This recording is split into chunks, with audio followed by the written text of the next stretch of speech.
Hey folks, here we have something unusual. It's a partscaster, but this is a partscaster made of some of the most expensive components money can buy, and it's come down to me from a new customer of mine. It's got a few marks here and there. Scratch over there. It's not altogether absolutely perfect, and it's got some scratching on the back. Yeah, this came down to me from my customer, who I shall call B, only in respect to the fact that he's a new customer and he's been buying quite a few guitars here and there. So I'll be tactful and call him B. And the question was, is this worth sticking with, or is it worth taking apart and selling the parts, or trying to sell the parts and recouping some money and commissioning me to build another one for him? And my first inspection of it, as you can see, it's a good looking thing. It's got, I think, we'll take it apart in a minute and see, but by all accounts the neck is a Warmoth neck. I haven't had good experience with them. The body is, I've forgotten the wood, I can't remember it actually, but it's a handsome looking thing, and it's beautifully, richly finished in polyurethane finish. It's got strap locking things which are a bit loose. It's got brass back plate here. It's got a, I don't know the make of the bridge here, but it's quite an interesting one. It's called, oh boy, what's it called? BladeRunner. And the interesting part about this bridge is that actually the components, or the units here, oh, it's a Babicz bridge. The components here were copied by the Chinese on the headless bridge that I use on some of my guitars. But anyway, it's interesting from a technical point of view to see these little gear cam things that raise and lower the action. They're reproduced here or used here. Babicz, anyway, so we know what that is. That's the top line bridge. We've got Fender locking tuners. We've got holes on the original from where the original tuners were.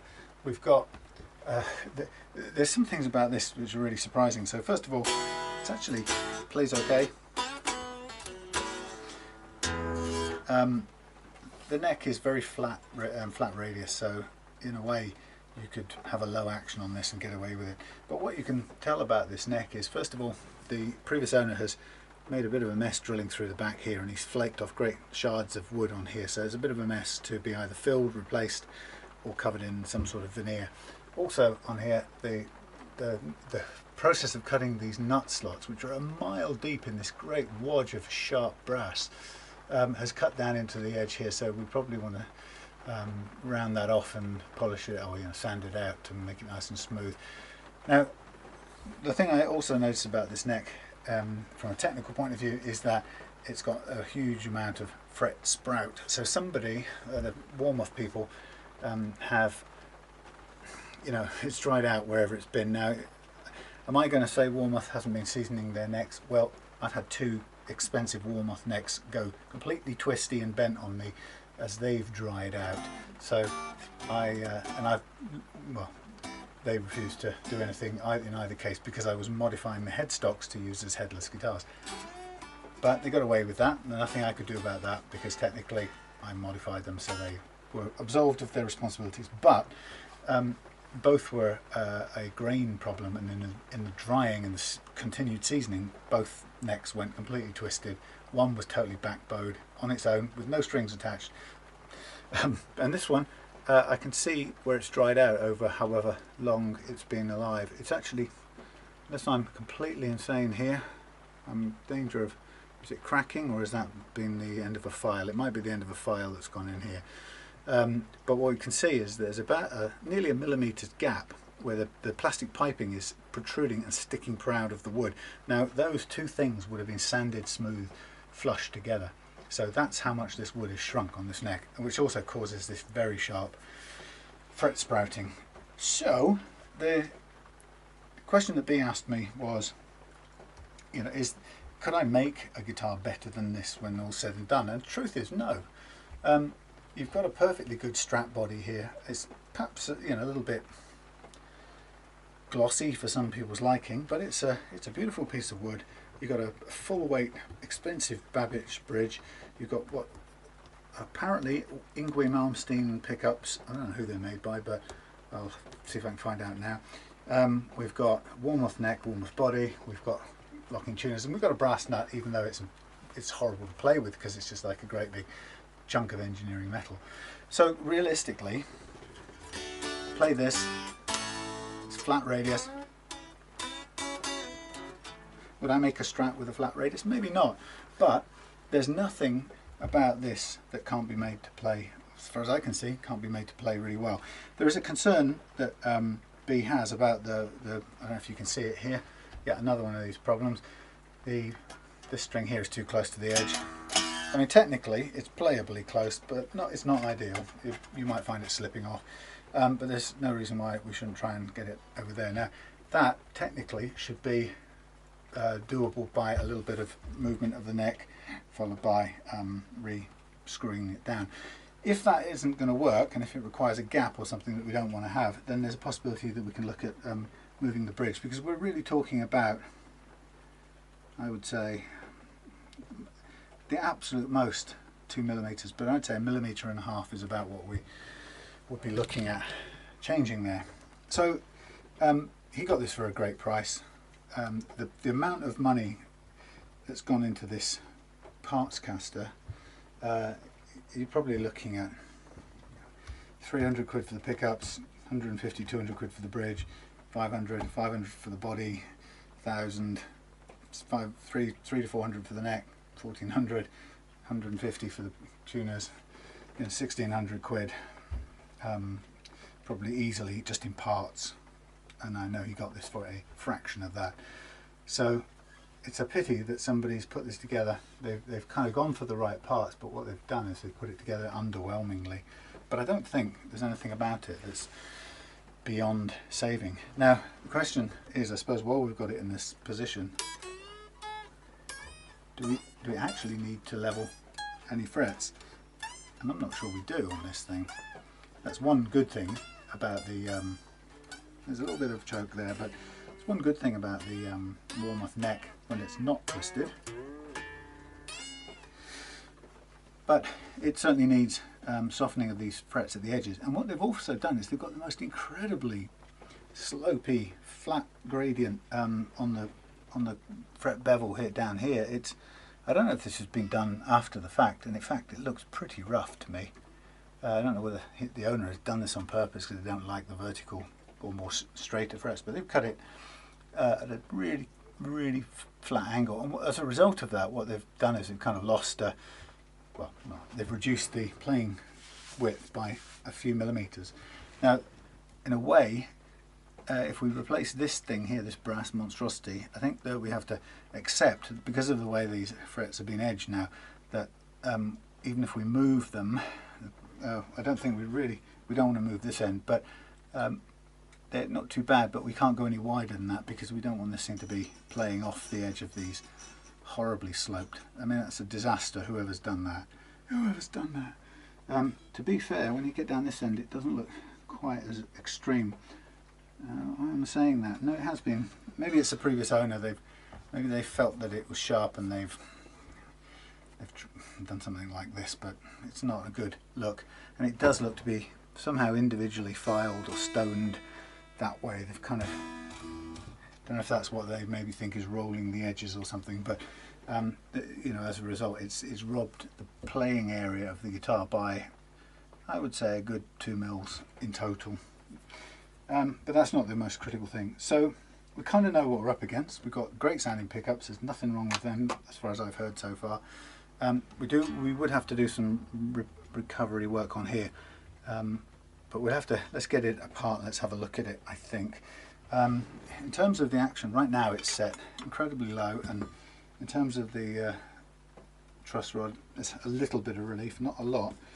The action down here, which is a good sign. I mean, it's 1 millimeter and 1.5 just over. So it's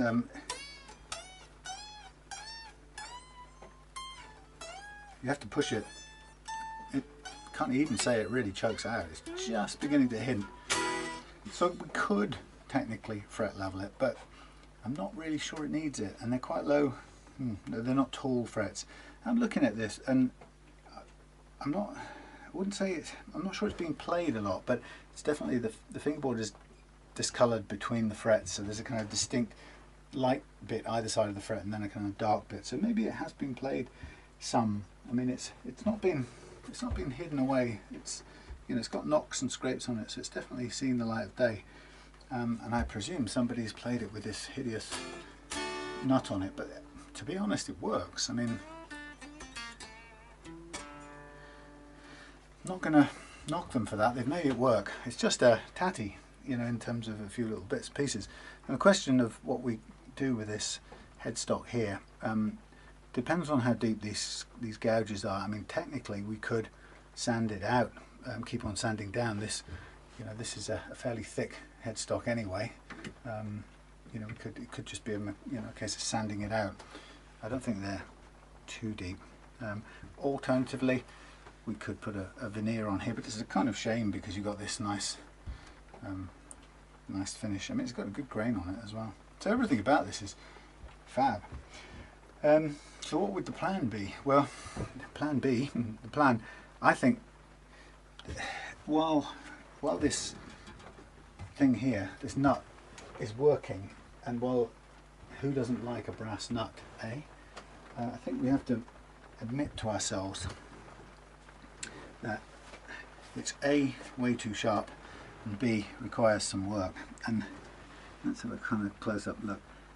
Yikes, wow, I don't know how they cut that, but that's a real massive notch. I mean, did they do that with some file? That must have taken them forever. Well, they had to have done, because there's gouges in here, so it's been done with some sort of saw. But it's definitely in the form of a notch. I mean, there's no good reason for having it. It's not going to make a world of difference. A tusk nut in there would do just as well. And in a way, it would save us a ton of time trying to reshape this, and you're still going to be left with sort of ragged notches at the bottom, which is going to, again, take a long time to polish out. Personally, I don't think there's any advantage having that. A tusk nut would do just as well. But we do need to do something with this headstock, and we do need to soften these frets off without a doubt, because they have now crept out. I'm going to go on the basis we don't need fret level, because this is a blindingly low action without the frets being level. So I think the first thing to do is I'm going to take the strings, slacken them off, and I think it's time to get the strings off. We might well not chuck them away. Perhaps just put them to one side so we can take the neck off and so on, because it might be useful for recutting a new nut. But you know, the thing about this is, you know, if it gets away without fret leveling, and I'll do it on this one because it's a Warmoth neck. I'm going to do possibly a little bit of a fret rocker check as well, just to see, you know, how basically flat it is. You know, since they're charging, you know, they're selling this stuff for a lot of money. Like I said, I don't think this is a particularly new thing. It's in better condition. It's not been played much, so I think it's been around a couple of years, probably drying out somewhere. But again, you would hope. I mean, you know, what you might find is that somebody at Warmoth might say something like, "Well, it's obviously being kept in an overwarm, you know, too warm house, and therefore it ... Well, you don't know, and you can't prove it. So I don't know, and I can't prove it. So we can't really blame them too much. What is no doubt, undoubtedly true, is that it is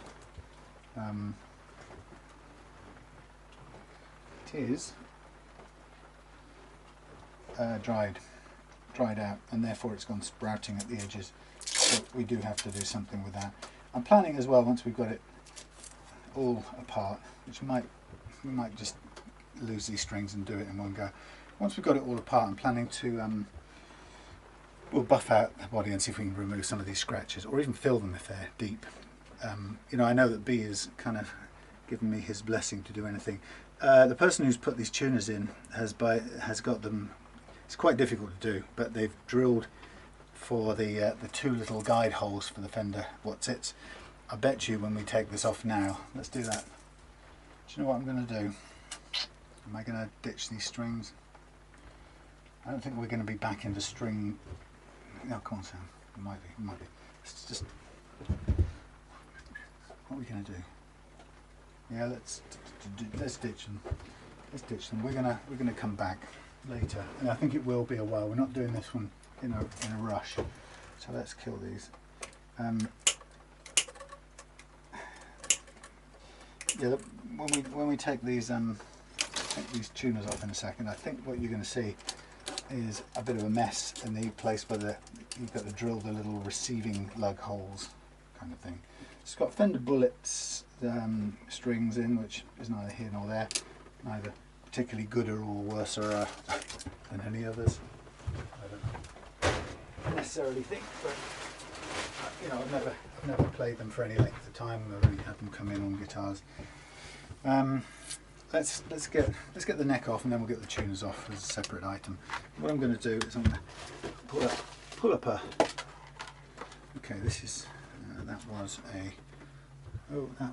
a Fender Jaguar, no, Squire Jaguar bit. Anyway, let's pull up a box, and now what I can see here straight away is a couple of these have been rounded off, so they've been a bit chewed. We might want to get a new set of those just for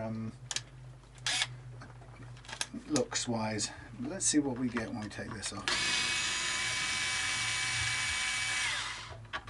We'll get it all apart. You know, when all said and done, it's just a strap, in inverted commas.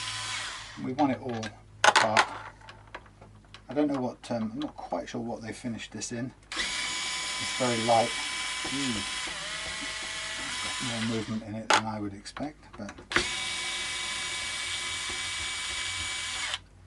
I think we might need some new screws. Yeah, Warmoth and Warmoth. One piece body, look at that, nice, eh? Okay, so, you know, pricey bit of kit. What's flapping? Oh, it's the bridge saddles, okay. The Babicz saddles, great looking things. I do like the look of them, but they're kind of too expensive for my, oh blimey, look. What's this got wrong with it? Not a lot. It's a tiny fraction of twist, you might say. It's got a pre-drilled hole in the back here, as if we're going to have a truss rod. In fact, the truss rod adjustment is in here, which is a sort of good old-fashioned style, which I'm glad. I don't like their modern double adjuster things with one in the back and then one in the side as well. So let's have a look at this one's out of place. Let's start with this beastie and just see what the horror shows us. Right, well, as expected, we've got we have got one ground up hole. We drop it out of the what is that? It's a two pin thing. So we've got an old, looks like it could be an old extra hole for something else, another set. So it's a bit of a mess up this end. So the person who put these wonderful expensive tuners on just, yeah, hacked away a bit really. I mean, and I'm not being smug about that. I mean, I made all those mistakes as well, and occasionally still do, and some people still think I make such a mistake. I'll tell you what, these are in the 3 staggered correct height. So let's just let's put an identifier on them, just for the sake of instead of having to stare at them all day long. I'm going to call this one whatever it is. That new pen that I put in here yesterday. If so, where did it go? There it is. No, yeah, that'll do. Low E. Just makes it a tiny bit easier, so I don't have to search. The top 3 are the same as the bottom 3 by the looks of it, but just in case, we'll go with what we've got. Yeah, So the punch through, the drilling has come through. Well, it's not. Is it drilling? Yeah, maybe. Some sort of drilling has come through and splintered out the other side. And again, like I say, that's incredibly easy to do if you're not experienced or expecting it. And sometimes it's hard to control, even when you are. B.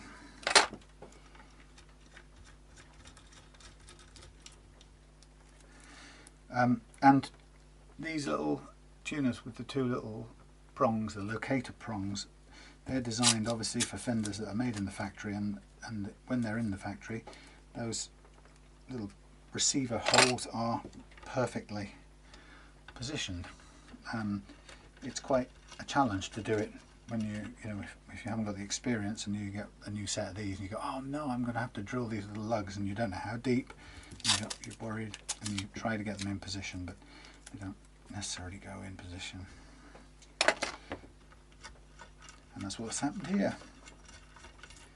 So somebody with money, without a doubt, but not a lot of DIY technique and not a lot of guitar build experience. Again, no surprise. Why would you have it? Right, now this brass block is first, oh my lord, oh my god, look at that, what a mess. Now the problem is mostly they're in the right position, but what are these third holes for, these extra holes? What other sets of tuners have they had in here?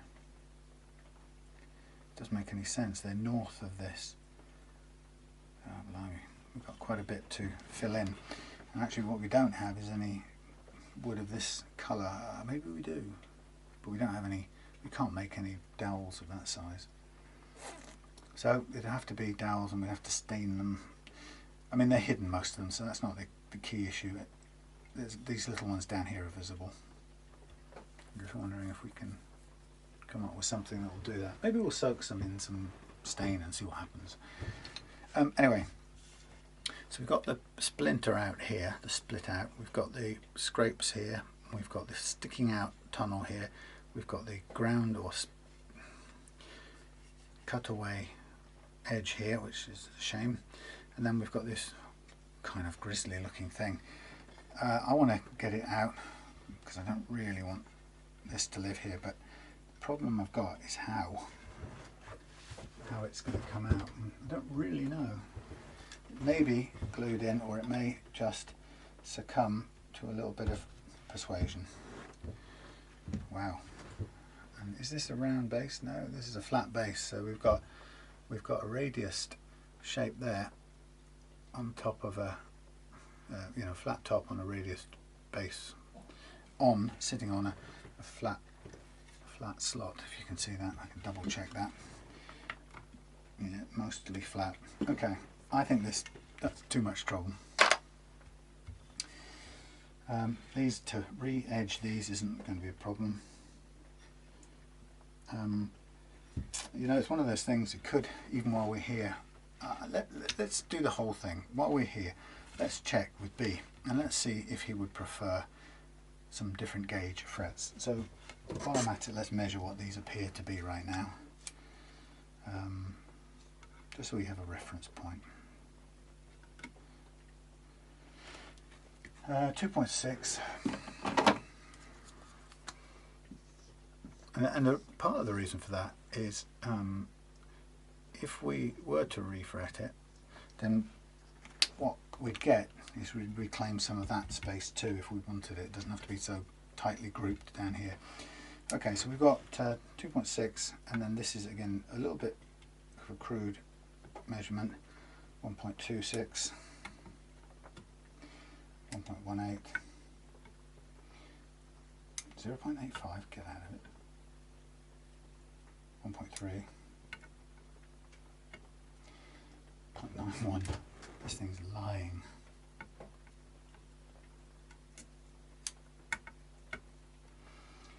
1.9, 0.84, why, what?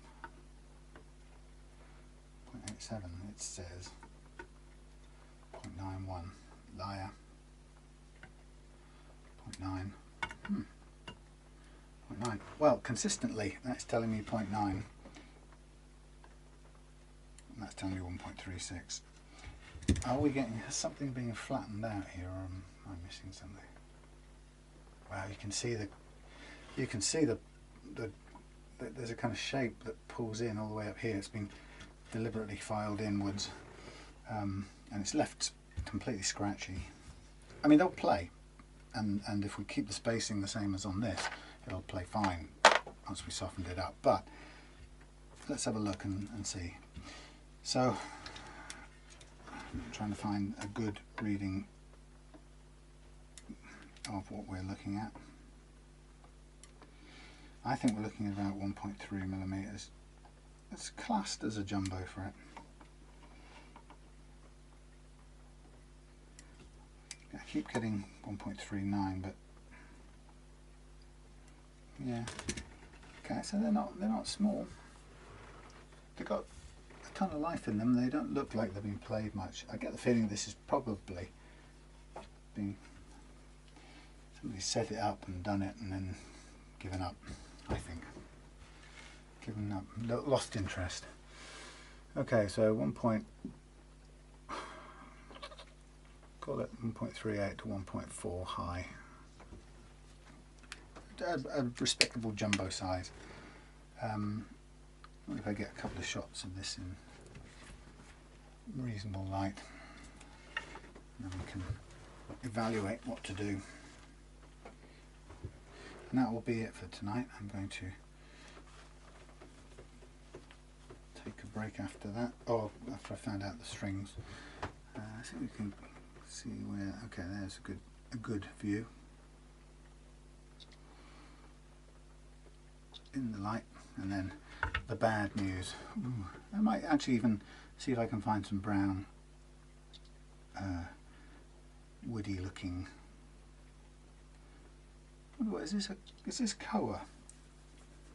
It might be Koa, you know. I wouldn't be surprised. A little scratch there, and no thing. It's just visual. We could sand that back, depending on what the finish is on here. But then we can always oil it if we want. I'm just going to try and get the amount of the shrinkage on here, and then sort of look at the scale of the sand or scrape back that they've done here on these frets, and how much of the fret is taken away really.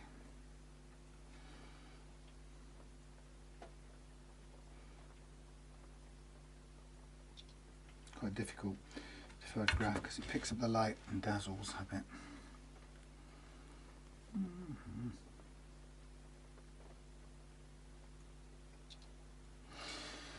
Right, that's no big deal. Somebody's had a good go, and you know, they've tried. It hasn't quite worked. Wow, that is some sheer labour of love to get that. They've gone through the process, you know. They've actually scraped a line on here with the scribe, and they've managed to cut down just about to that line. So they've kind of read the book and done as much as they could to get there. But quite bizarrely, how can I get that to show up? Quite bizarrely, they've then just stopped short of making it play decently.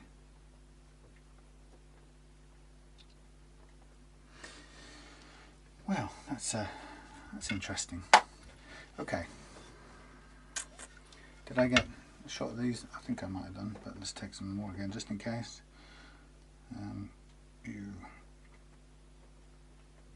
The question here would be whether it's worth filling them all and trying to reposition them all, but unless I can get some really nice hardwood to go in these slots, it's kind of iffy about how well the drill will take to the next positioning. It's, you know, it always tends to go into the old hole unless the wood is perfect tight match of the same timber. But actually, having said that, most of them are in a reasonable. Oh, I've lost one already. Brilliant. Hello.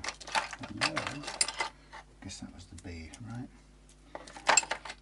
High E, low E. Right. So I think it was this one that ended up being just way out of shape. I mean, the point is, it would have been better if the holes had been even slightly bigger, just to stop it looking. This is off center for starters. Very difficult to get right. Yeah, it's wonky. So let's have a look around for some timber and see if we can fill them and start again. I prefer to do that for nerd's sake. Right, so let's hang that up somewhere. There we go. And let's move on to the next fun part. See what we've got. Well, I'll take all these bits off too, because we're going to want to buff it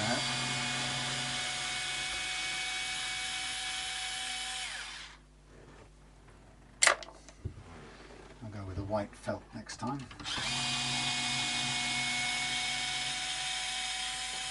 You can have a good look at this bridge as well. That's been badly drilled as well.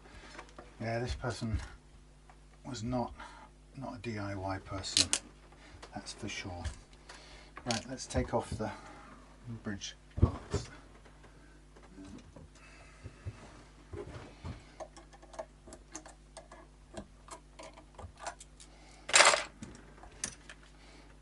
So we've got a screwed in. It's a bit brutal. Screwed in earth wire instead of a soldered on one. Should we take this out?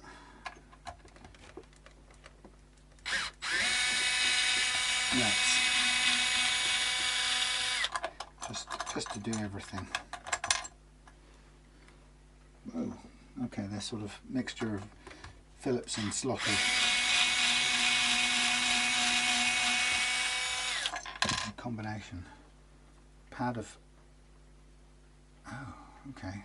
So he's added this himself, themself.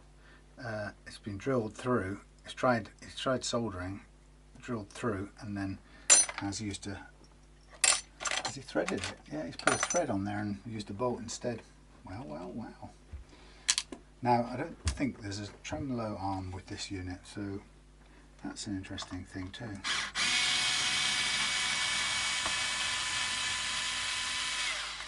Out come the tremolo screws, all 4 of them.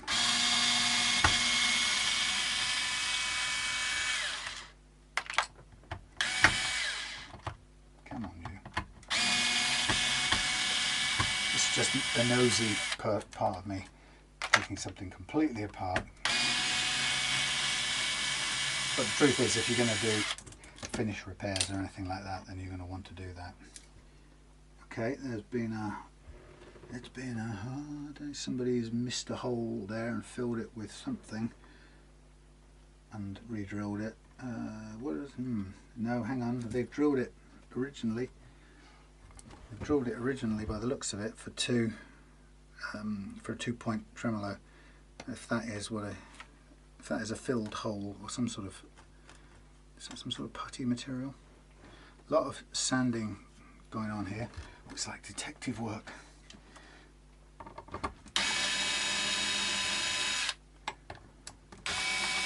Bit loose. But hey, that's nice. I'm pleased to see that. It's got little insulating things on it, but the soldering's terrible. Oh, that's off. Probably why. Soldering's poor, but we'll take it off.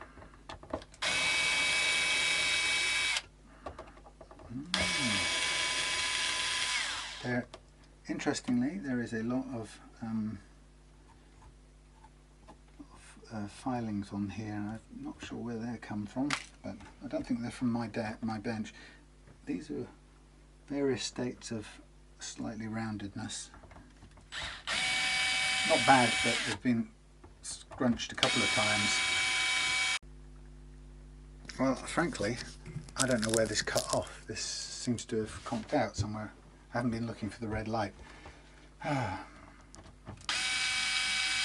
that's spinning, so that's worn out the hole, so they've put that in and out a few times. Hey, in case I don't know right now where we are, but this is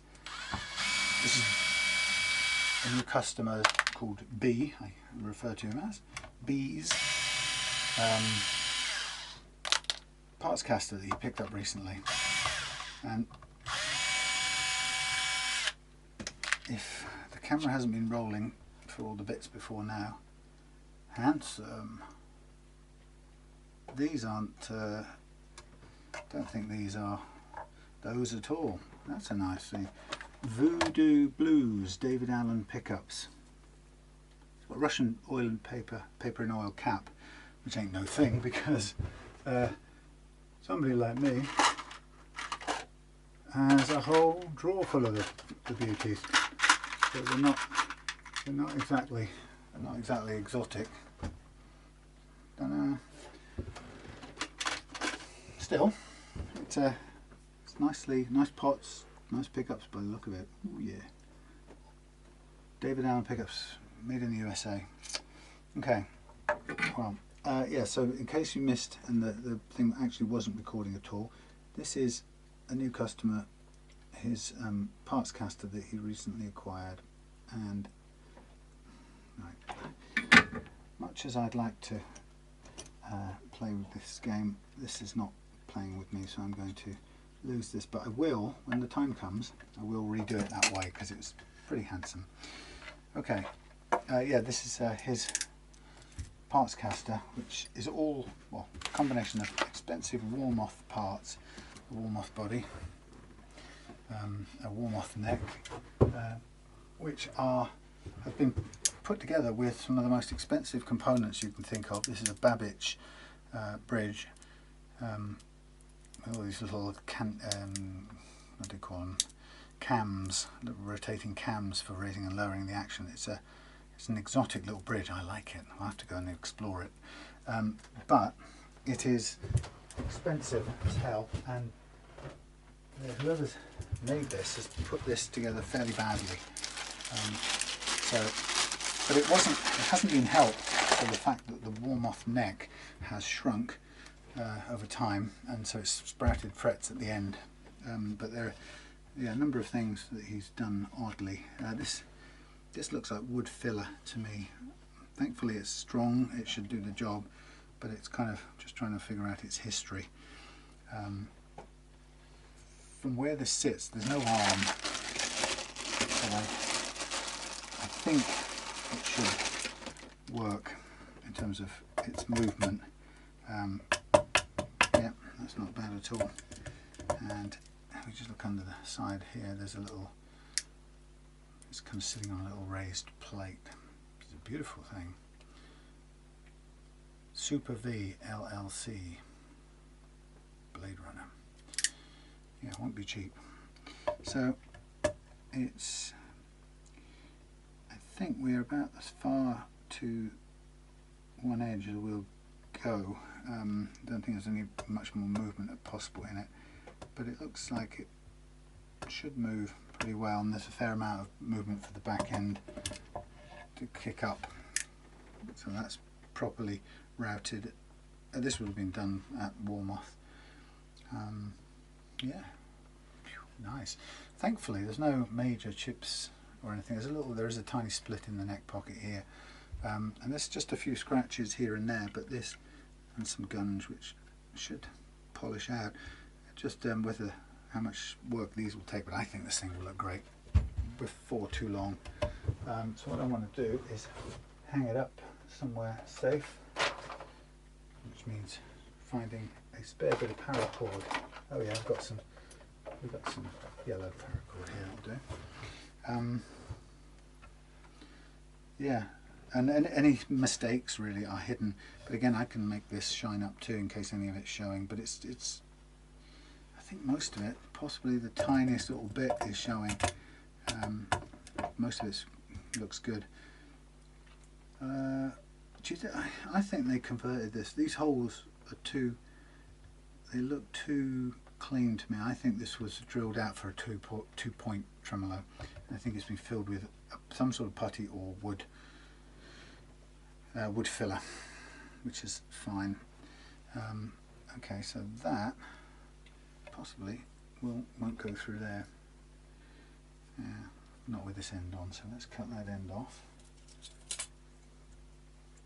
and gently help it through. So really this is just the fact-finding bit, and then I'm going to work out a sort of strategy of what looks doable and possible, and hopefully it's all doable. Okay, I have to go and look up this kind of timber. Yeah, nothing too wrong about that. Didn't come with a back cover, so I don't know what the deal there was with that one. And in case you didn't see it in the first instance, we have got this Warmoth neck here. It doesn't say much about what it is. What's that say there? Warmoth radius. That doesn't help.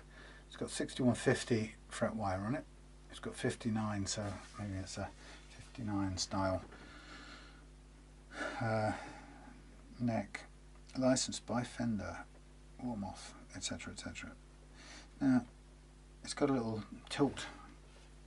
No, that's not the tilt receiver. That's the.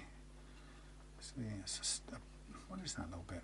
Is that for pushing on the tilt if you had one? Don't know. Anyway, it's a bit of a mess. It's been the owner who put it together has changed the pickups from what he originally put on to something else, and in drilling through, it burst out this side and chipped out. He's also made a mess of cutting the nut slots, and he's also had a string retainer bar by the looks of it here, which again isn't probably necessary. And he's made a mess of the little retainer holes on the other side. They kind of work, but one or two of them are slightly out of place, so it looks a bit crap. So I think it would be nice to fill and precisely re-drill if possible. But this is a nice looking thing. I'll take a couple of pics of this and see what the sort of retail price of these babies are. But they are no doubt going to be pricey. Is this no? It's a free spinning shielding plate, which is really nice. I mean, wouldn't it be nice to be able to cut those? I mean, that's cut by machine. Beautiful. We've got what have we got here? Got any push pulls or anything? We've got a little connector block down there. Why is that connector in there? Does it do anything? No, they're all standard pots. Something going on in that little connector block, little blue connector block, that does something that I can't figure out. Why would you have it? Allows for a certain amount more connections, but what they are and why could be anyone's guess. Anyway, so we're down to the bare bones, and there's no reason why that we shouldn't get those pickups singing again, because they did sound very nice from the outset. It's hard to photograph anything that's got aluminium or shiny steel in it, because it just dazzles all the time. And we have David Allen bringing some tone to life.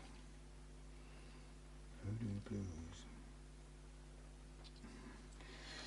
Well, don't think that's Yngwie Malmsteen or whatever, but it's okay. Right, we want a bit more of this stuff, so we can hang this one up.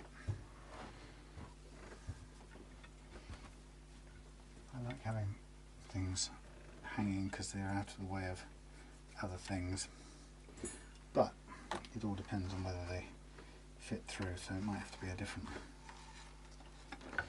different kind of wire or something. I know Claire's got some in the house, garden wire. Will this go through, or is it too chunky? Blimey. That isn't going to work. It's never going to go through there. A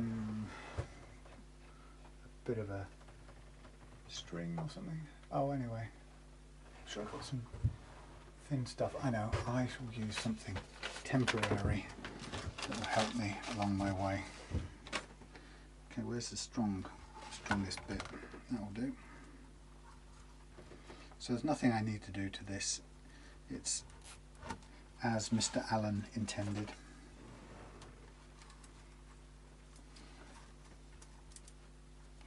I'll hang this up for safekeeping as well, and then we'll make a plan. And that's the whole purpose of it.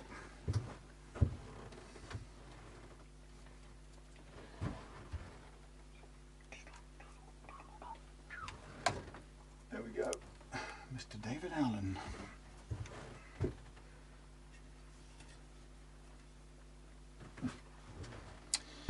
Okay, that's done for now. Interesting beast. Put this stuff safely out the way, ready for working on it, and then we're going to figure out what it needs. A little secret package came in today. Debonder. Have I run out of that, or have I run out of that? Okay, that's my lot. Okay, I think I'm done, apart from restringing that when we know what the gauge is. Okay. So I don't know where we are in the sequence of videos, but this is Rickard's G&L neck getting a refret. This was an interesting one because when it came in, I measured it up, and it very definitely ranged from 12 down to 16, and weirdly enough it was supposed to be 12 according to the specs, but it had some sort of flat spot right the way down here, so maybe that's how the wood shrinks over the years or something, but it was definitely not 12. So I took it as I found it, and I went ahead and cut the frets as if it was a compound radius, which it looked pretty much like a compound radius. Anyway, so I cut the frets for that, but actually we're going to take it back to 12. So I'm going to have to hand bend the frets to make them 12. That shouldn't be too hard a job.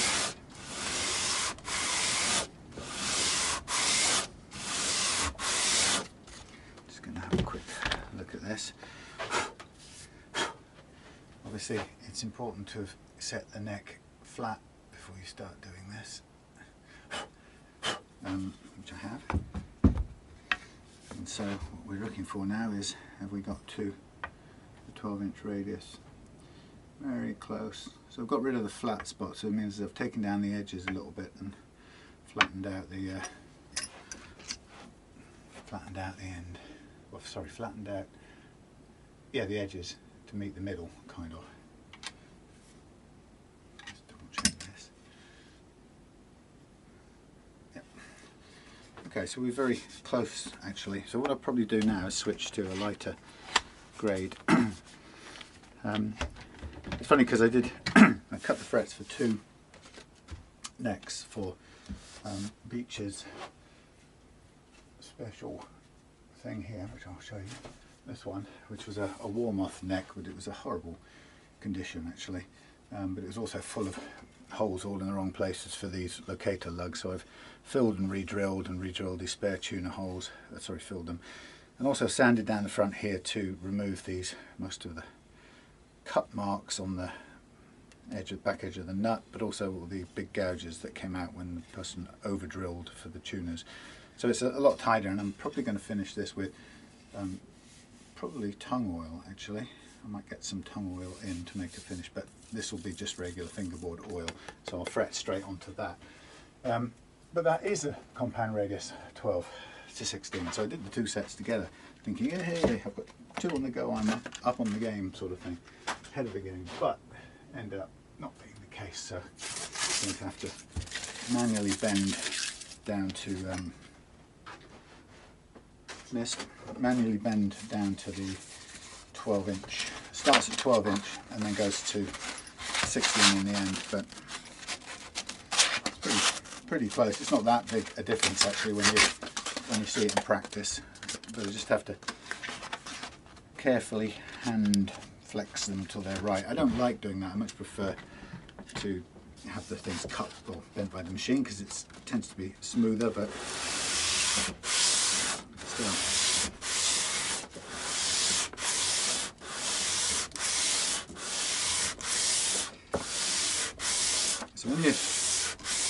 sand with a different gauge, you can see where you still have very mild flat spots because it's very sensitive and just shows up the tiny bits that aren't touching. But actually this feels pretty nice all round. I wouldn't worry about this.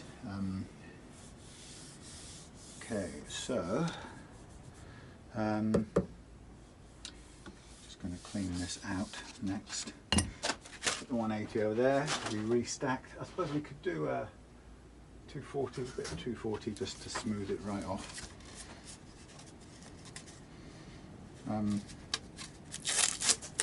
Yes, so yeah, the main challenge with Babicz's neck, the Warmoth one, off that partscaster, is that it was just badly mashed up at the tuner end, but also it suffered from serious fret sprout.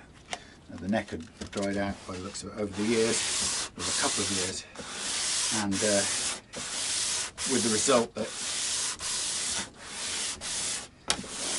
the frets were sticking out quite some way.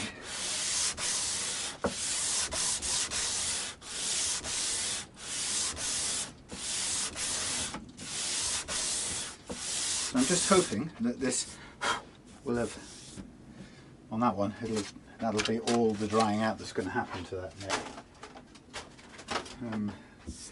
and that it'll be ready to stay stable from that point onwards. Okay, so we have nicely radiused neck, fingerboard I should say. We're about on 12, which is fine. We're going to tap onto there, so it'll be a case of hammering onto the neck rather than using a press anyway. I could use a press for a 12-inch radius, but I'll probably end up just tapping it in. Some folks sometimes see the videos and go, oh, why don't you get yourself a press? And then I go, well, in the background there is one. And then the question becomes, well, why didn't you use it? And compound radiuses, or radii, I of course use the tapping method because you have to sort of, you've got no fixed radius to work with in terms of the brass inserts to the fretting press, fret press inserts. Anyway, so it makes sense to work with the little wooden blocks of a certain radius and just tap around. But with this one, I don't know. I feel like tapping it. I've got some good results recently doing that. It's kind of simpler in some ways. I find it quite rewarding. So I might do that. And I think partly because I'm going to tap Babicz's one, which is the compound radius anyway. So it sort of feels like one after another, using the same method. It's a bit of sort of production line consistency, you might call it. So you can see that there's quite a lot of dust stuck in here. Kicked up on there. That ain't so cool. Blade skipped out there.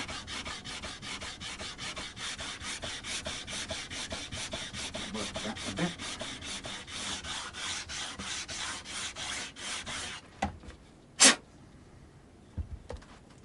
What you can do, if you find yourself with a scar that you have to fill, you can get yourself a little bit of the old fill and finish stuff, which I use now and then. You can just drop a little tiny bit on the affected area.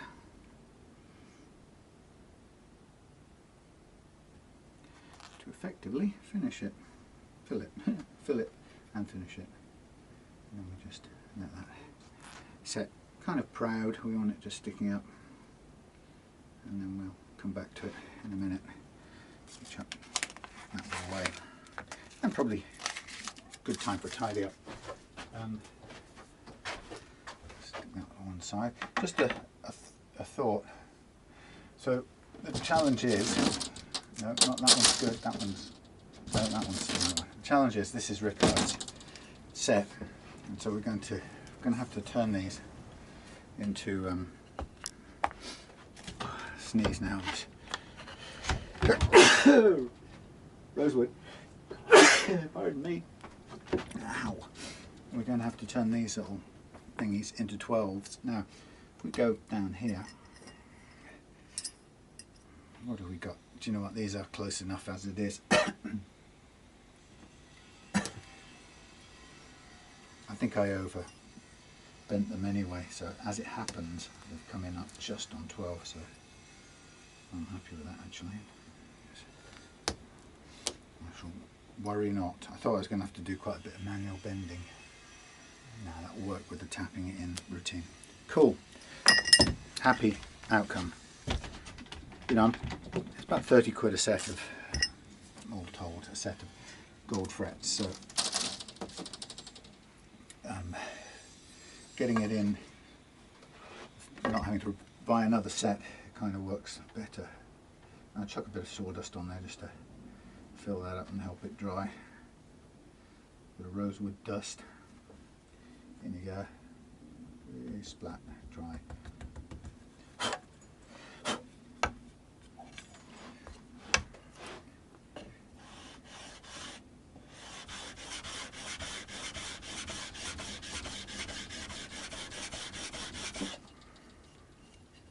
Shiny there where it's stuck to that.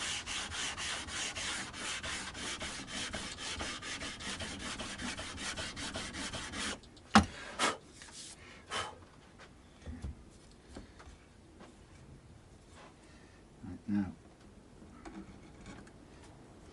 thing to do, I guess, when you're cleaning out is don't dig too deep. If you dig too deep, the blade will get stuck and then you'll skip up, more likely to skip up. So just go over it once, get the bulk of it cleared, and then come back and excuse me, do it again. If not, from the other side, maybe that works. It gets quite gummed up in there when you're working with very fine dust. So does the nut slot, by the way.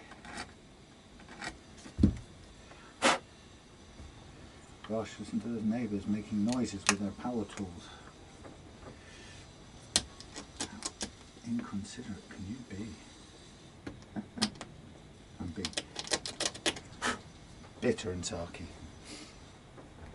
Okay, so now we're going for the full clean out. Yeah, I can feel that filled up there. And again.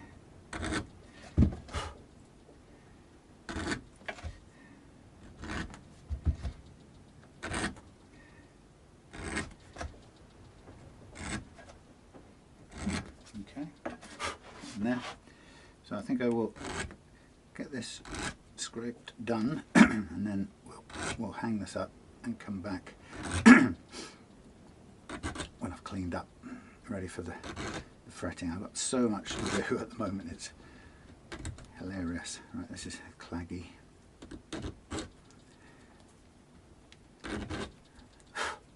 There's a bit stuck in the middle there. Try the thinner part. Get it out.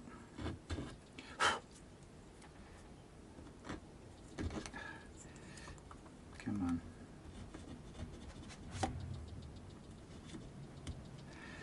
Yeah, definitely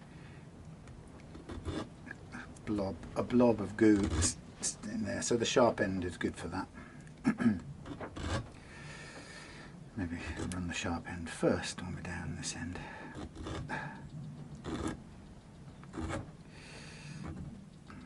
Feel it. My wife always goes, "You're always cutting your hand." Kind of wonder why. Using bare blades, baby. There's a claggy bit in there. So this is one of the most important things if you're fretting, is to get rid of these old gum sticky bits that are in the slot, and really have to come out. If they don't, it's too easy to ride over them, you see. You kind of, temptation is to just drag the thing and it bounces over them, but you've got to pull them out because the fret tang won't be able to do that. It'll sit and press in on them, and that compressed mass will prevent it from sitting in fully. So if you've if you go through with the scraper, you'll feel the clotted lumps of, and there's one there, you see. So go back with the thin end, break it up, and then go back and clear it out with the thicker end like that. Yeah, because getting these slots clean, and that's another one, getting the slots clean is one of the most important parts of the refret.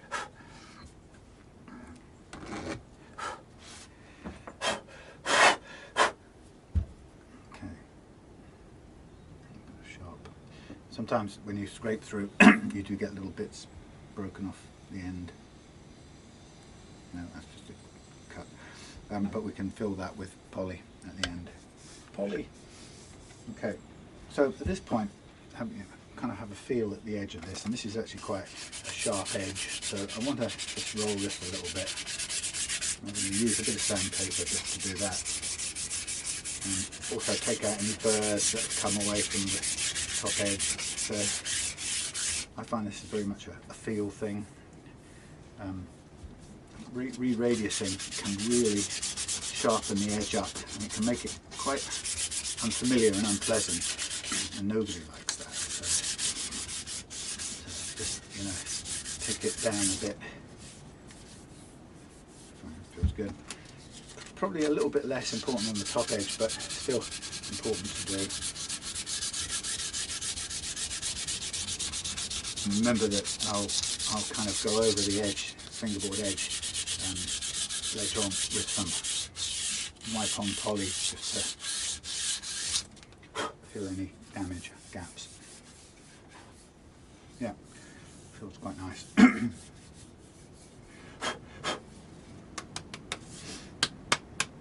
There we are, ready to refret. I'm just going to now hang it up for a bit and tidy everything up, and we'll be ready to do it. Get rid of all the rosewood dust that's flying about. Okay, and it will be a tapping thing, but like I say, I'll clean up and I'll see you in a minute. Something I forgot, while it's messy and dusty down here and bits everywhere, and before I clean up, I'm going to trim each of these frets ready for its insertions. So this is, oh crap, this was compound radius set. Where did that go? Don't do this to me, I can see it. Yeah, so this is the compound radius set. Very slight differences, but bent over those differences, and then we've widened these out as well. So the fun part is we get the fret tang snipper, and we take, oh no, hang on, wait a minute, we're not overhanging this, are we? But we are overhanging, so this is going to the edge. But you know, would go, why wouldn't we? That would avoid fret sprout? No, I kind of wanted to go to the edge with gold. I think it looks nice. And the question is, did I leave myself enough room to cut that slot nicely? It's still going to be a little deeper. What should we do? Should we fill? No. Yes, no. Yes, no. Maybe tongue oil. Straight. Tongue oil. Look at that. Isn't that beautiful? You got lucky there, Beach. We weren't going to do gold in the first place, but I had enough.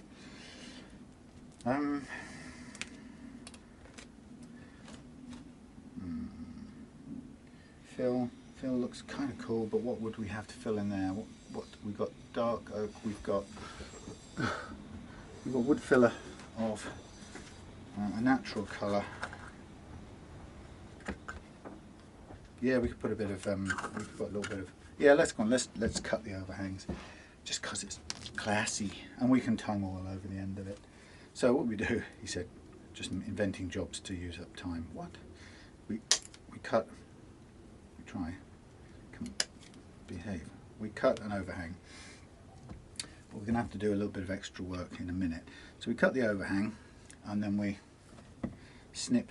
We just snip the end square, and then we place it kind of thumb up against the edge, and we go down and do all of them. So overhang, cut square. So see how exciting this is, and then we lay it on there. And the idea will be that we'll come down the other side and we'll just mark off the excess, and we'll snip off the excess and prepare the other end as well. So each one of these should be custom made for this curve, changing very slightly. There we go. So the idea is we'll go up to the edge, just a little bit of overhang, not too much. We just want enough for the file to have to take off later on, but not so much that it takes forever. And then you have to be guided by the maximum undercut you can do with that little tool there. Ricard, I think it was Ricard, yeah, sent me a video showing somebody who adapted a Dremel to do this undercut job. I actually find this pretty simple. The only downside, well, it's not even downside really, but I tend to do a little bit of extra work on these frets to make sure that they sit. So I get a file, I use a block, and I'll show you in a minute, but I use a file to help tidy up the underside of that overhang, just to make sure if it's going to touch the wood, it's going to seat properly. So there we go. So don't they look fabulous? These gold things on this beautiful roasted maple or whatever it is neck. I mean, honestly, it felt forlorn when this neck came in. And Beach will know because he saw it before it came in. But you know, we're talking about hundreds of dollars of Warmoth neck, and it was stainless steel. Fair enough, right? So they'd put stainless on, but it felt cold and sharp, and you know, and of course the person before had mangled up the headstock a bit and stuff. So you know, this is a proper upcycly bit of work here. But you know, if I was doing this off camera, this would be radio on, brain set to 0, tick over, and off we go. So I'll go back down the other side with marker pen just to kind of give the approximate length. It doesn't have to be microscopically exact, it just needs to be so I can cut it back roughly to the right size, and then we'll let the beveling block at the end do the precise work. Like I say, this will more than likely be a tung oil finish on this wood. It's a nice timber, whatever it is, and it'll look great with a few, actually 6 or 7 light coats, but really thin coats, rubbed on with a cloth kind of coats. I've never been very good with oils. I've never sort of taken them to the extremes that people on YouTube videos seem to be able to do, which is, you know, they can spend weeks adding layers, sanding back, and ending up with something that looks like a, I don't know, pane of glass or something. But I saw a guy who was doing guitar body and tung oil, and he put it up and buffed it out at the end, which I thought was quite adventurous on the buffing wheel. So looks like you can do that sort of thing. Okay, so these aren't massively long, which is fine. I mean, no wastage, which is good.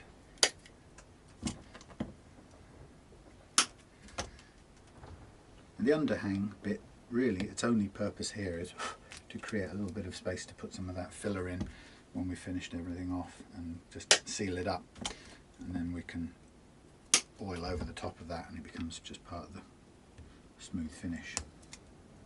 So I'm going to do this for both of the necks, Beach's and Ricard's.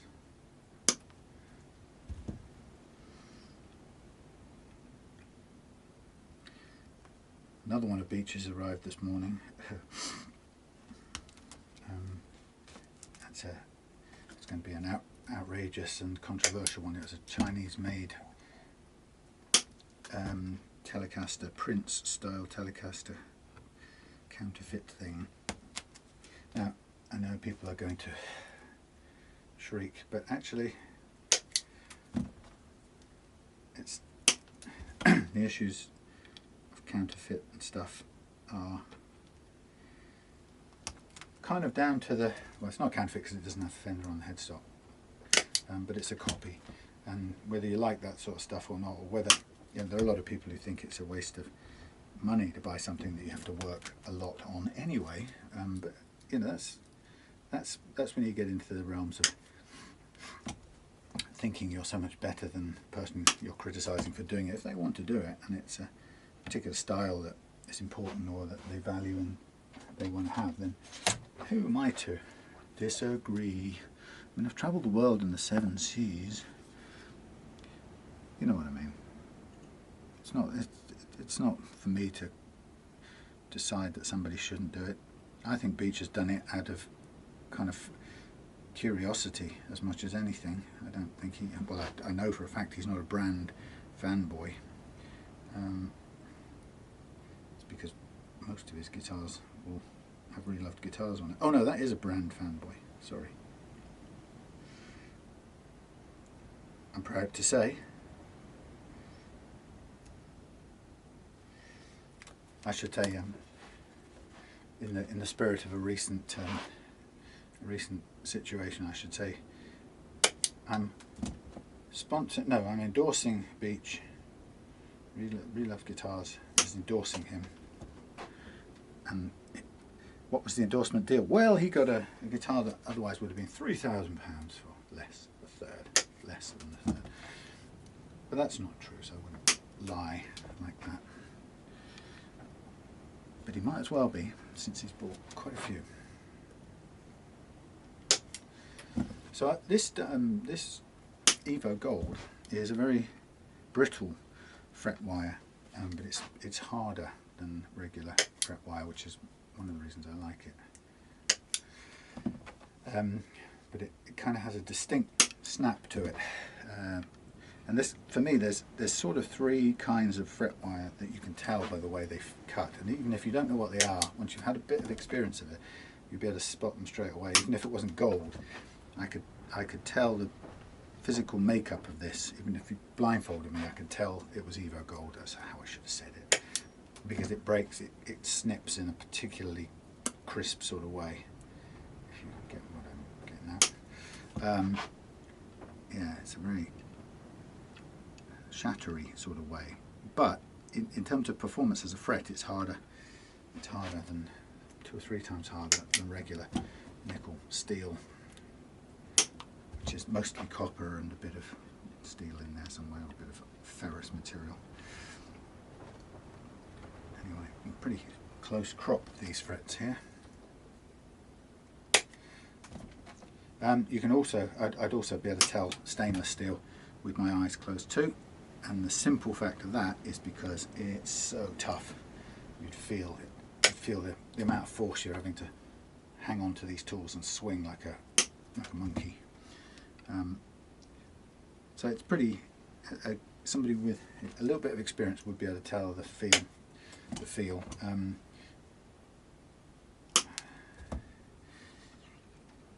I think blindfold, I don't honestly believe anyone would tell the difference feel playing it, although, you know, when it comes to it, people will claim all kinds of things. You could hear the brittle tone, or the metallic this, or the thingy that, or the slightly brighter the other, and I don't really know about that. We'd have to do an experiment to actually see, but I wouldn't be putting money that it was possible to tell. Certainly not in the vast majority of cases. So this is fabulous. I mean, this gold stuff is beautiful looking any time of the day. It's a real, I don't know why I use anything else actually.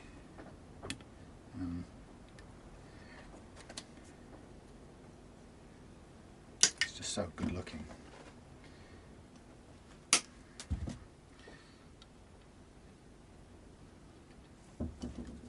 But it's, you know, it's pricier than the regular stuff. I mean, by the time, I always order 2 meters of this stuff for each guitar, and really each guitar just takes fractionally over 1 and a little bit. But so what it means is I get a little bit left over, or, you know, a reasonable amount left over from each thing. So I pay 30-ish, 30 quid including postage, because they send it via a courier type of postage, even though it's UK based. it's a biggish empty box mostly. So 30 quid including the postage, 32 quid including postage. So for that I get one and some leftover guitars worth, and then I think it works out that every two I could probably get another guitar's worth out of it. So this one I bought some primarily for Rickard's neck, and then with what I had left over of the same gauge I could do Beech's in the same material as well as a special treat. Okay, so I'll just put this to one side for a minute. So what we've got is that bit done. Here's a fiddly arse bit, you might call it. We're going to get each one of these and set it in there. I'm just going to take away any kind of stub on the tang. I know it sounds like a song. Stub on the tang's all mine, all mine. And it's fiddly, but it's just one of those things towards my primary concern is to get these frets seated flush to the wood, whatever the cost is, however, you know, whatever it takes. So this little bit of extra work is no massive deal, and once that's done these frets are ready to tap in. There's a little extra kink in the end of the tang here where it's been bitten off, but actually that's not a bad thing. That helps grip, if anything. It's just like a little extra corrugation of sorts. And what I've done here to make this possible is I've just dremeled a couple of fret width grooves, only one you need, in the block here, which provides a little holding spot for these bits. So I just push them up this groove until they stick up, and then I can access the tang stub, baby. Tang stub, baby. All right. Now, and now of course after this, then we still have to hammer them in, glue them in, tap them in, and glue them in, and then we have to, when that's set, which is pretty quick with super glue, then we have to go down and bevel the excess off, and then we have to round off all the frets at the ends, and then sand them back and round them off again, and then eventually we will just be ready to put on the tongue oil as the final finish. And then a bit later on, once we've done any fret leveling, we're then ready to put kind of almost the last thing before we put strings on the guitar, is to put oil back on the fingerboard, which will darken that down. So it's still quite some way away. I have to say, folks who claim to do all of this and all the setup work and fret leveling and reprofiling and changing strings and new nut and stuff, for they say they've done it, and you can have a guitar that they've done all of that on for 75 quid, 65, 70 quid or whatever it is. And you see them quite often on eBay offering things like that. I'm not doubting they've done it, but it's absolutely impossible to pay the rent at that sort of price. And I think you have to be having an extra, second job or primary job to be able to do that. And I'm not knocking that, because I was doing this sort of stuff when I was working in London, contracting and stuff. But I was kind of aware that I couldn't keep doing it at low prices for very long, simply because it just wasn't realistic, And one of the biggest challenges I think I remember having at the beginning was, I would be doing all this work to set them up, and I'd be selling them for, let's say, a vintage V100. I might be selling it for a similar price bracket to everyone else's second-hand vintage V100s, and partly that was doable and actually mostly that was doable because I got them very good second-hand price. You know, I would travel around Gumtree trips in London and pick them up for 75 quid or something, and then I could afford to do my, at that time, 75 quid's worth of work. You know, and you had a decent reloved vintage V100 for 150 quid. You know, I got what I paid for the guitar and I got my work time back. But I was only able to keep that low because of the good prices that, you know, I was getting on buying the guitars second hand, and often in poor condition. But one of the things, although I sort of justified that to myself, one of the things it didn't tackle was this idea of, well, if I think my setup is great and all the rest of it, will people pay more? So, for example, you know, if what I thought about what I was doing was correct, then surely I should be able to charge the standard market price for an unset up 150 quid V100 plus, let's say, you know, my additional setup, and you know, so that equals now in now's money 250. And actually, I suppose the truth of it is the market probably doesn't bear that. So that's one of the reasons why, not one of the many reasons why I didn't. I kind of stayed off a little bit the buy, set up and sell, because the problem with that is that your market is always, it isn't always exactly your market. It's you know, you end up often selling to people who are looking for a cheap-ish guitar. Even if they value the setup work you did, they still want it to be somewhere thereabouts the price that everyone else is selling. So, and the truth is that's not going to really fly for those kinds of customers if we're talking about you know, adding 100 quid for my setup. So where people do pay that is for their own guitars. So I've kept that for that and stepped back a bit from the buying and selling at that rate. I'm just looking at this now. I did measure these slots the first time round. I think I might need to do a bit more widening on these. They're pretty close actually. So let's just settle them in. The reason I'm pausing here is that they're a little bit narrower at the top, so I'm just going to run this down here and slightly widen them so that the tang just seats better when I'm doing this part of the job. This does cause some pull out to do this, as it would do if you do any kind of notching the top, but the good part about it is that mostly that's covered by the crown of these wide frets. So this is quite a good tool. I made this myself with a bit of, I don't even remember what it was, but it's kind of like the Japanese Hosco one that you can buy.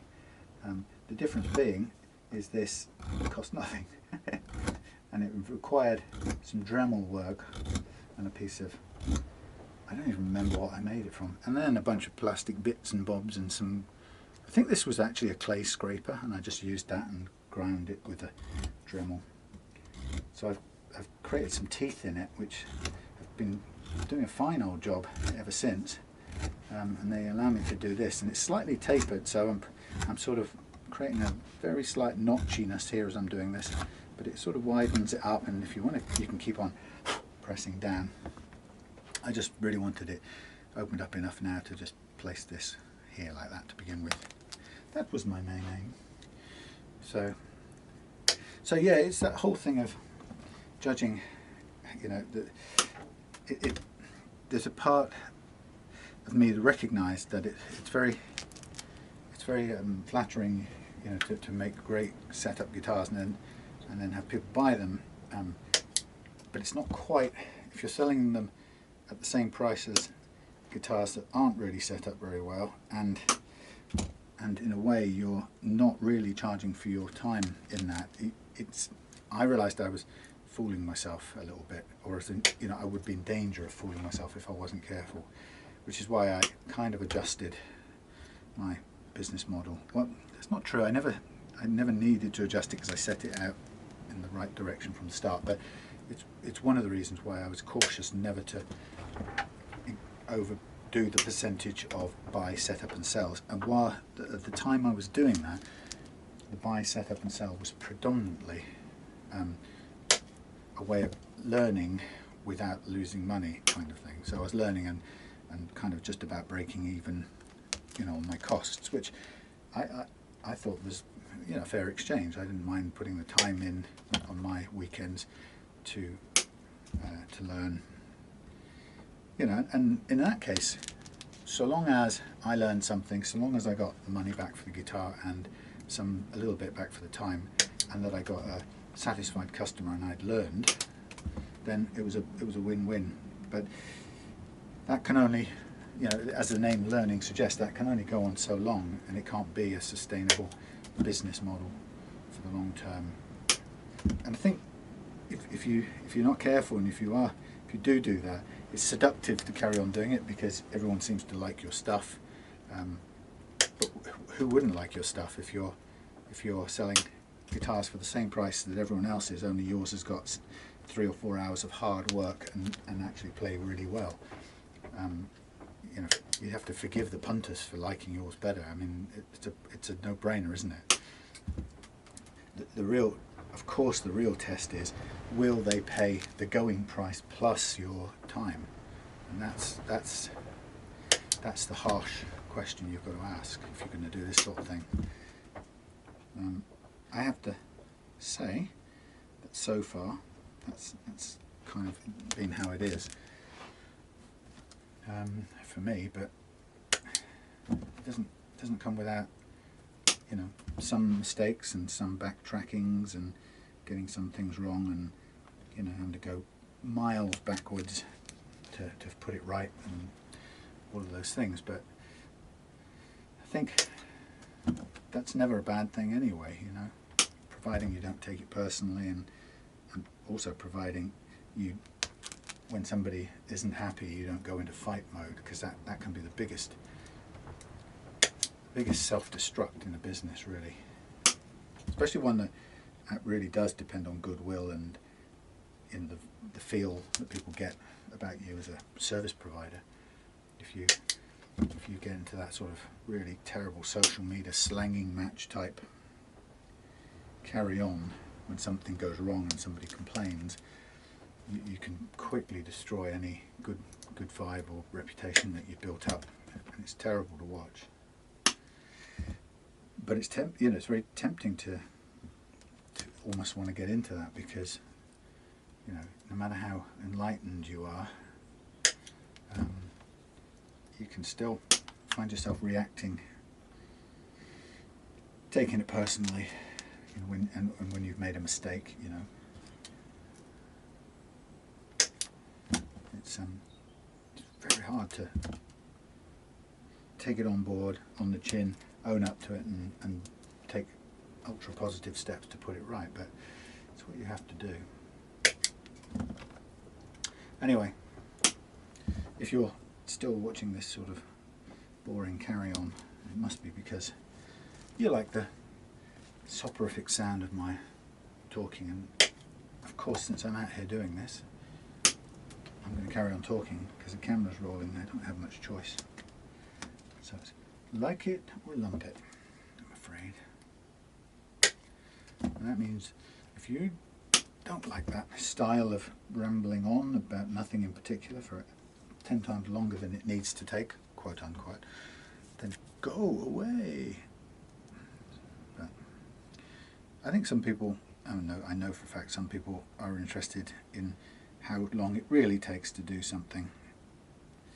And of course within that there are some ridiculously old-fashioned or probably slow ways of doing things that other people just wouldn't do or wouldn't have to do. And I certainly know that in terms of building guitars, making guitars. You know, like some of the things I end up doing, like using a router to thickness, thickness timber.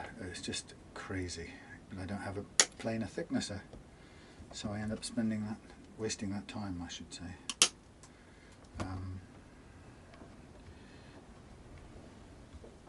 Which I regret, but until I have a bit more space and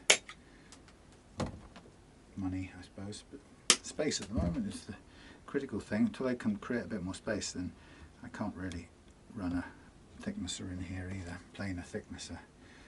So there's a few things that would really make my stuff more efficient, but actually, honestly, there's no quick way around this. This is the kind of stuff that you just have to put the time in. If you want these things to sit properly, you've got to prepare those slots, you've got to prepare those frets, you've got to get everything just right. Because I tell you now, and you may have experienced this, there is nothing more soul destroying than having to pull a set of frets you've just spent time and money on and do them again. And I've had to do that a few times, and it's horrible.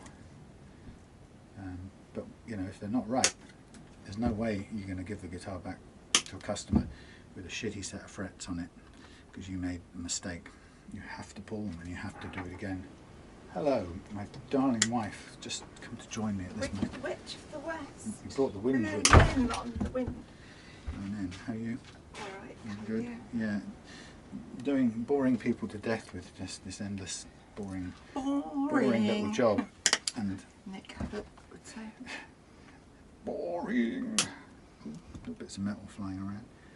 What time do we have in the world? It is 12:56. Looks nice there. Oh yeah. You wait till you see. Well, Beach is one with the gold frets on. Oh, sexy gold frets. on. Oh, sorry. I haven't put them. Sorry. I've just tidied them up to begin with, but that one there looks gorgeous with gold on. Oh, that's very nice. Isn't it? Yeah, so I was just saying, you know, I was whinging about whatever they're called. You whinge? Warmoth. That neck was so cold and clinical and dead when it came here. I hated it. It was just because it had sharp frets. Lovely wood. But now it feels like warm and human and olive wood. I don't know what it is on the fingerboard, but it's probably some sort of roasted alder or something. Anyway. What are you having for Sunday lunch? Roasted alder. Roast alder. Yeah, I just wondered. Did you wonder if we should? I've got to go into town tomorrow. Spit it out. No, listen. I've got to go in town tomorrow because. Well, the cat's got to go. I know. But yeah. Tomorrow, my real reason for going into town is to go in and stay in and upload some videos, right? Which don't really suit taking a cat in, right? No. So, do you want to see if going in shortly is a better idea? Well, let's see if they can fit us in. That's what I mean. But in the next hour or two would be ideal because then I could. And we need more cat food. Just for a change. Then we could do that exciting stuff. Yeah. And then I can plan a really lazy afternoon uploading videos. If they can't see her, I'm going to put her down myself. Put her down. I don't mean that. I really don't mean that. She's kidding. She drove me absolutely insane last night. I'm just going to say, is that her? Mm. Oh, she just wanted... Over-grooming. She just went everywhere I was and then sat on me and used me as her personal boudoir. Mm-hmm. Well, we've got a... Poor cat. She must be going insane. Well, then we must get it organised. Do you want to go and call them now? I will. Exactly. And we'll go down shortly. Yeah. While they're going just to hope she doesn't get wind of it and disappear. Which is usually the way. Could you shut the door? I shall. Oh, well. Yeah, what? Do the call. Oh no, shut the door, then do the call. Oh, you mean that door, yeah? No, I mean the house door. Yeah, no, yes, I realise that. And then we'll chase around the house for a bit. Just had to tell Sid off as well because he went fat-faced again. Fat-faced asleep, minding his own business. And now he's sitting outside looking like butter wouldn't melt. Sid. Right, okay. Let me know. I shall. Okay. Okay, so that's that bit. Why did I put that? Did I? No, I didn't. It's there. Right.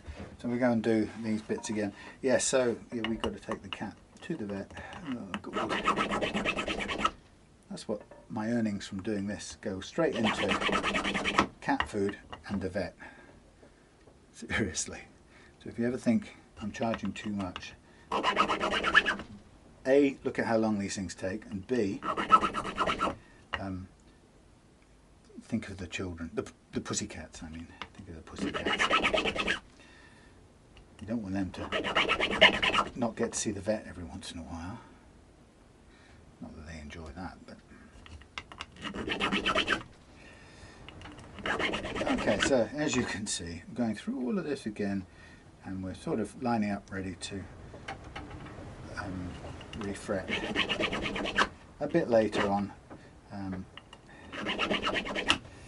I wish there was a glue that was a little quicker than wood glue, and a little, I don't know what the word would be, a little quicker than wood glue, a little less brittle than, what do you call it, that stuff, super glue, but there isn't that I know of. The thing about wood glue actually is, if I used it on here, the thing about these frets is they need to be, it's quite a difficult balance, because really you don't really need glue to keep them in. It shouldn't be glue that holds them in place, it should be the tang. But the problem with that is getting the, if you're refretting, getting the balance with tang width with existing slot width is very, very tricky. Now I feel that I could probably tap these frets in without any glue at all, and they would probably stay exactly where I want them. But at the same time, what you don't want to do is overestimate it even by a fraction of a millimetre in terms of the, the original slot width and the tang width. And because if you do, the cumulative effect of all these extra chunky fret tangs into your fingerboard will result in a bit of back bow. It'll kind of force the neck backwards a little bit. Now at a small amount, it probably does that every time you tap in frets, new frets that don't just fall in and just sink to the bottom by gravity. There's probably always a bit of pushing going on. Otherwise, technically speaking, they wouldn't grip. But the ability to measure it is very limited at this kind of level. And in the factory, it's a lot easier. You know the width of the tang. You have a one blade that cuts the things and does it on every model of this kind of guitar, and then it does all of them, and you know exactly what you've got. But here, this is a little bit less precise, as you can see. So I have to kind of do my best to assess the relative fit of these tangs before I commit. And like I say, if I get it right, there should be some holding power, which technically should negate the need for any glue.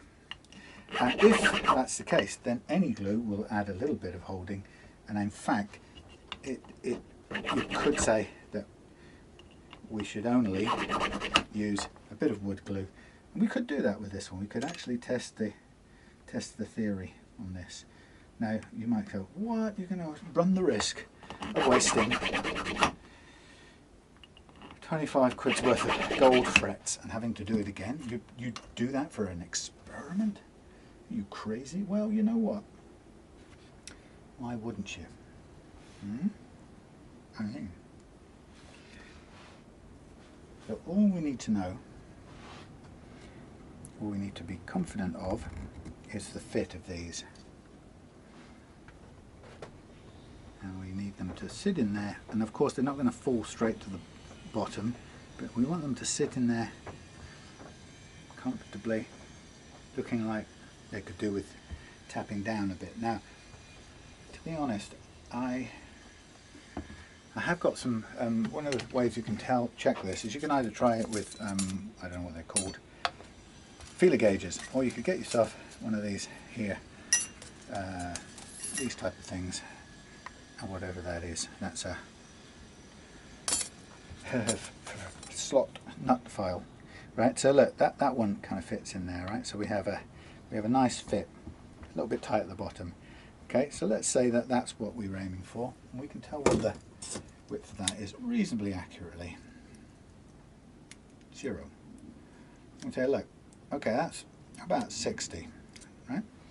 And we can say, what have we got between the grippy bits on here? What's the kind of an average? And again, it's quite tiny to gather. So we've got 57, we've got 70, 59, we've got 61. So what it tells us is, if our, as long as our, no, it's not that one, it's this one. As long as our slot is like that, and it should be fairly free running, which it isn't quite yet, then this is the same width, and the tang should do the extra gripping. What I suspect at this point in time is that this may be a little bit tight. I'll just run this through and see what we've actually got, whether it eases up. Okay, so that fits pretty okay. It's going across long ways, which is why it's tightening up. But if we were to use that as oh yeah, sorry. I'm so sorry. Gina's after me. Okay. Tell me about it in a minute.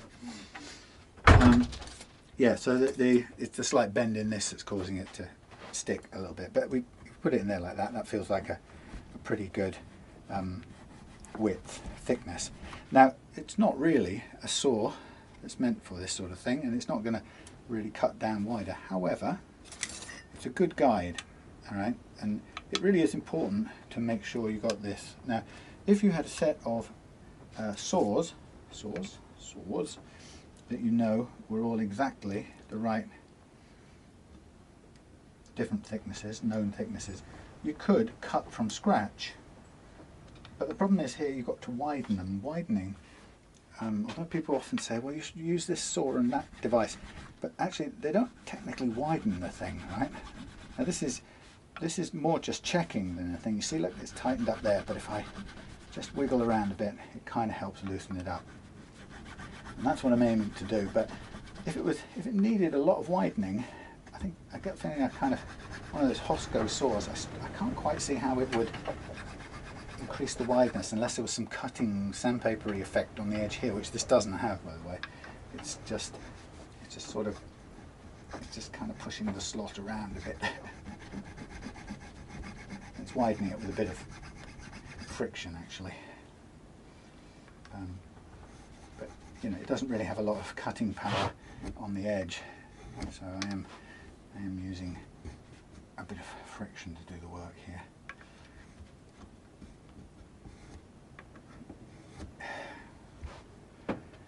So, and if that doesn't work, then you can go back to something that does, you kind of know does work a bit. So jam that in there and just run it down and follow up. That's a different slot, I know, but anyway, I'm going to get there.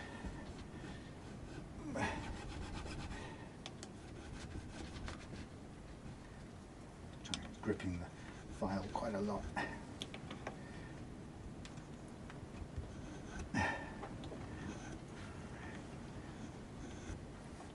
I mean, I can't see how this is actually widening it really, other than by friction, because as you can see, it's not got any cutting edge on its side, so I can imagine it cutting the bottom of the slot a bit, but not really the sides. But I guess anything you can do to help ease the grip, just so you're just at the right width. And it's not, I'm not guessing here, I'm obviously, as you saw, I'm using the the nut slot file as the width guide, or guide width. So hopefully, once we've sort of smoothed all these sides out, then they'll behave just as we need, and they'll let the tang grippers do the work. You can see it's not easy to do. Nice to have a saw, but I don't have that many varied saws for this purpose. That would be a nice thing. Set of fractionally different saws. So that runs those through fairly comfortably, and then we could drop that in there and have a feel. Again, it sits fairly well into there, but I suspect we're now in the zone where the tangs are going to make the difference to whether it grips or not.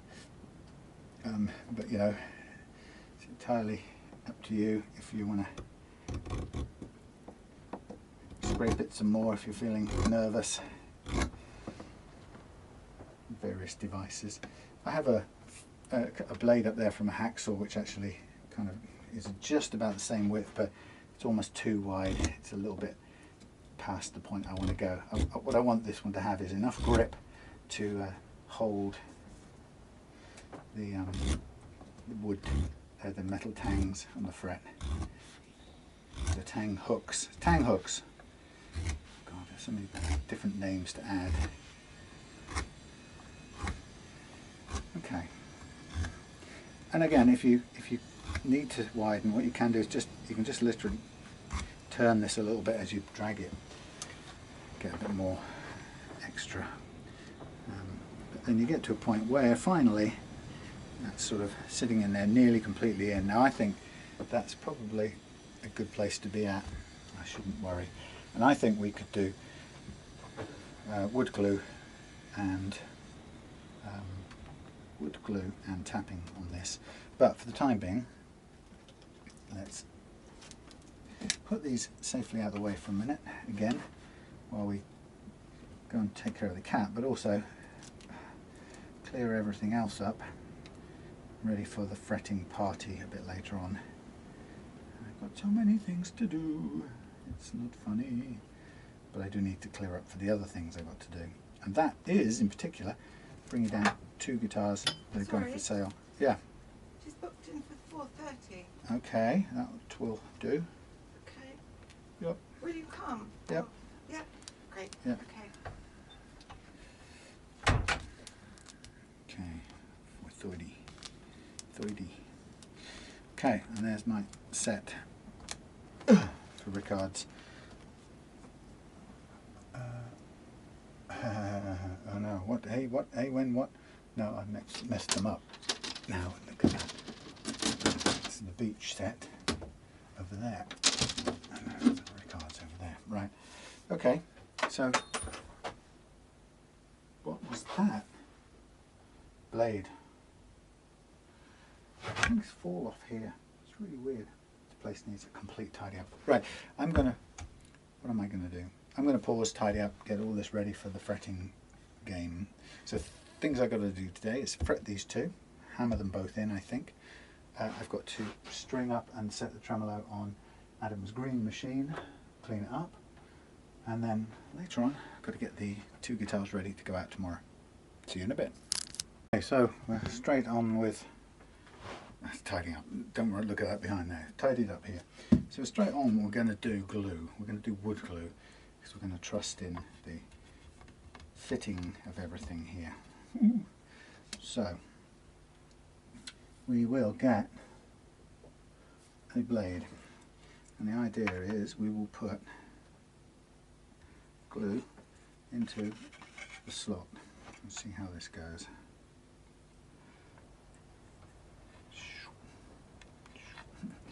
Sort of difficult to manipulate, really.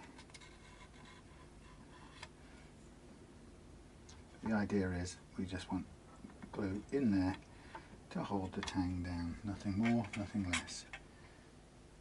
So, first one. Now I know this is slightly wider than the other one, so this one should go in pretty easy. And there's not a lot of overhang here, so I'm going to be very careful. And this is the 16mm end of things, 16-inch radius. Now, let's just see how this looks. Probably could use some water knocking about here, which I haven't got, just to tidy this up. Let me get me another. See, that sits right in there, that's perfect. This is some water. It's dark at the bottom, but it's light at the top, it'll do. So we'll need some more tissue ready. So there we have the first one in. And like I say, looking at the actual seating of that, that's perfect. There's no real anywhere else we want that to go. That of all of them was just a slightly wider slot than the rest of these are going to turn out to be. So if there's any one that I was at all concerned about it sitting in and riding up in, it might have been that one, but it appears to be absolutely fine. So again, this one on top, line up, falling over sideways.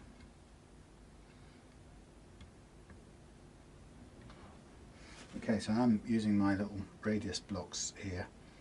Oh, got 12.5 and 16. So which is it? That's interesting. Huh.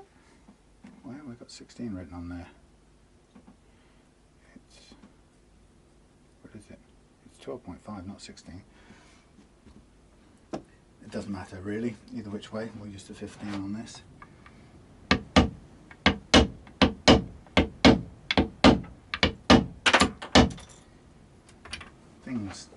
Things just fall off. Fine.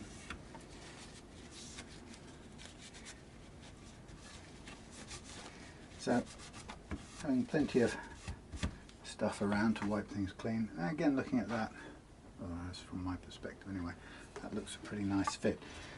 So the point here is these either fit in this first go, we're tapping them home pretty much, or they don't. What is wrong with me? I've got no grip. Everything I'm doing is falling around. So that's either in or it isn't. And just looking there, that's pretty cleanly in. Tiny bit of glue came out there. And this will take time to dry, but I'm kind of interested. Now, if it comes down to it that this isn't, no, that's that one. If it comes down to it that this doesn't work as a glue and it needs more, I don't think it does, personally, then we could pull these if we had to and do them again, because they're wood glue and they're much easier to remove. That's my only doubt. That's my only reservation about super glue. I do like to use it because it's easier, but it's harder to clean up and it's crunchier. You know, it's a dirtier material, I suppose you could call it. I mean, here you can just tap these in with that, follow up with this. See how nicely that sits on there. Clean up the bulk of it, get some more tissue.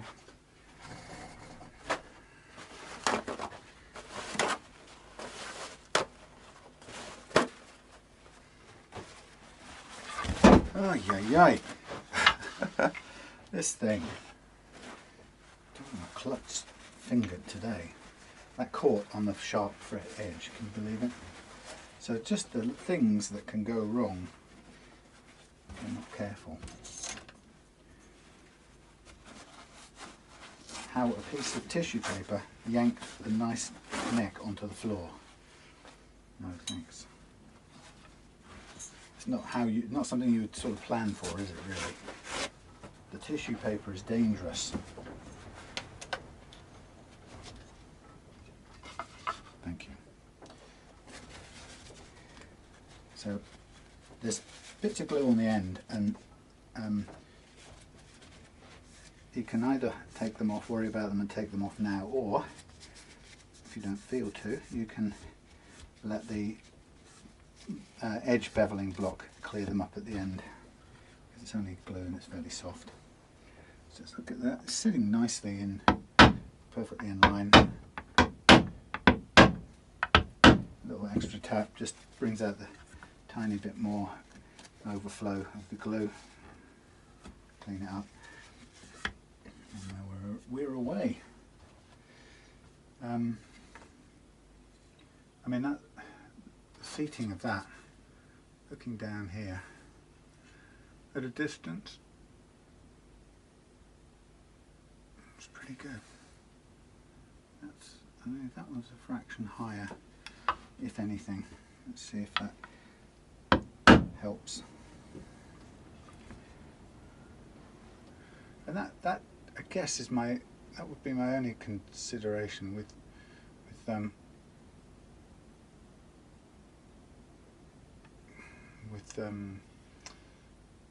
what do we call it? Super glue.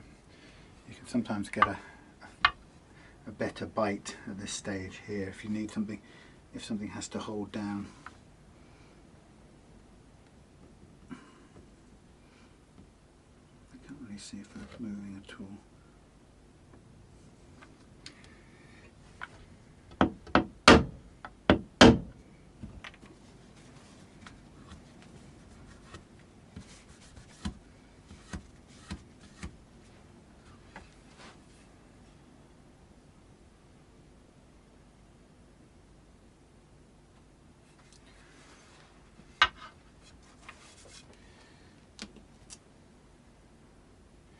So this is as compound as you get, really.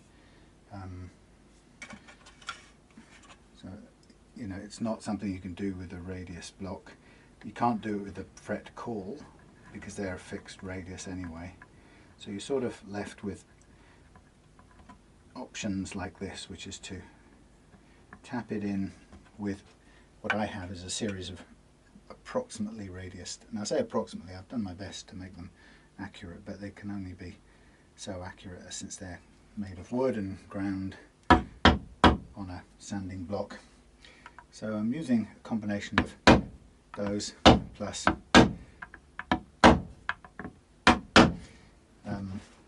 fact that I've pre-bent the wire to as close to the radius as I can get using my wire bender, which is down there waiting to go back on this peg.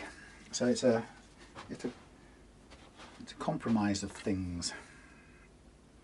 It's looking quite good. Just put some glue down the end here.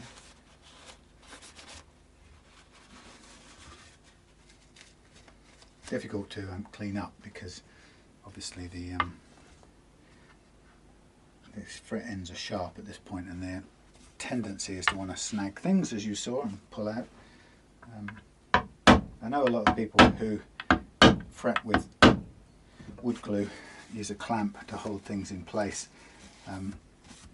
I don't do that anymore. I used to, but it takes so much time. But also the other thing is, wood glue isn't so strong that if you're depending on the glue to hold a thing, then clamping it in and hoping the glue will hold it in place is a bit of a you know, if you're requiring the glue to hold it down, which is a kind of implication that you're pressing the clamp on it, you know, you're clamping it with a radius block to hold it flush to the surface. If you're kind of expecting, if you're needing the block to clamp it, otherwise it will sit up, then no wood glue isn't really going to hold that amount of pressure, and it's going to jump up. So it's kind of it's a forlorn hope, if you ask me, to use wood glue for that. You've either got the frets very close to the radius of the wood that you're working with, or you haven't. And if you have, then you want them to seat on that, and that's the best you can really hope for.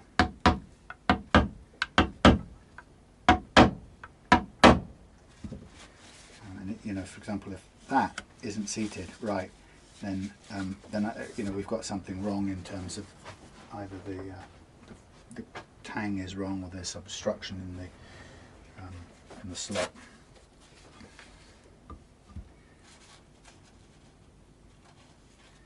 This fills up the gap with a bit of glue, but it's still not quite the same as putting some filler in the end. It's a pity really, because it is actually filling up. I mean, if it works, it works. We'll leave it as that, but I'm not sure that's what I really wanted to have happen. Okay, let's have a look at that.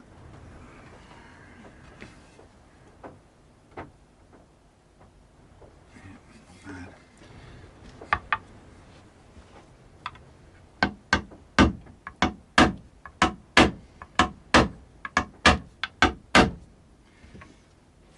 More than that, it isn't going to go, is it? I mean, as I say, if that isn't attached, that isn't set in place, then everything else is forcing it and you're going to be on a loser because it's going to want to spring up anyway. That's the way I'm looking at it.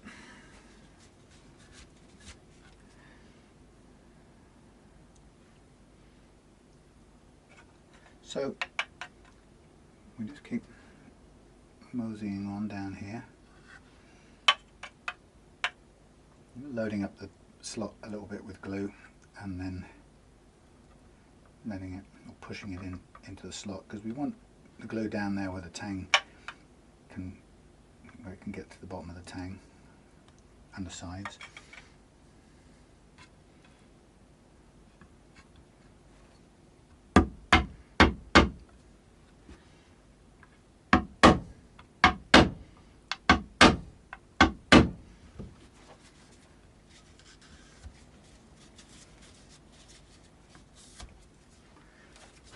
I'm just going to bung this on the floor for the time being, because I keep missing the bin anyway from over here. And a bit of clean up along the edge. Lovely. And this will naturally set or dry, and it will add some grip to it, but we'll leave it to dry overnight. And I certainly won't be looking to bevel the edges of it until tomorrow, because that puts it under quite a lot of force, obviously, and it seems to be okay to do it with super glue the same day, or within minutes you can pretty much get onto the super glue part, or you can get onto the edge beveling part, but I shouldn't like to do it with wood glue. But I just thought I'd do this for a difference. It just feels like this neck deserves wood glue and not super glue.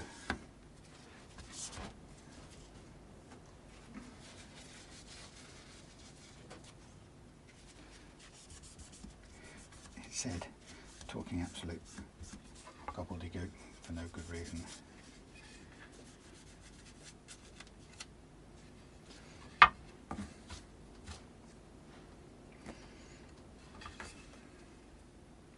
Now, with your eyeball, you'll spot something that's miles off, but this is looking pretty much okay. It never, ever looks right to me when I first look down. I'm always more critical than I need be. And only once in a very long while does this come out so bad that it needs to be redone. And it's, there's usually a reason for it. I've not cleaned the slots out correctly, or there's some obstruction, or there's an imperfection in the fingerboard that I've not taken into account. So occasionally it goes wrong, but rare if you do take care in all the preparatory steps.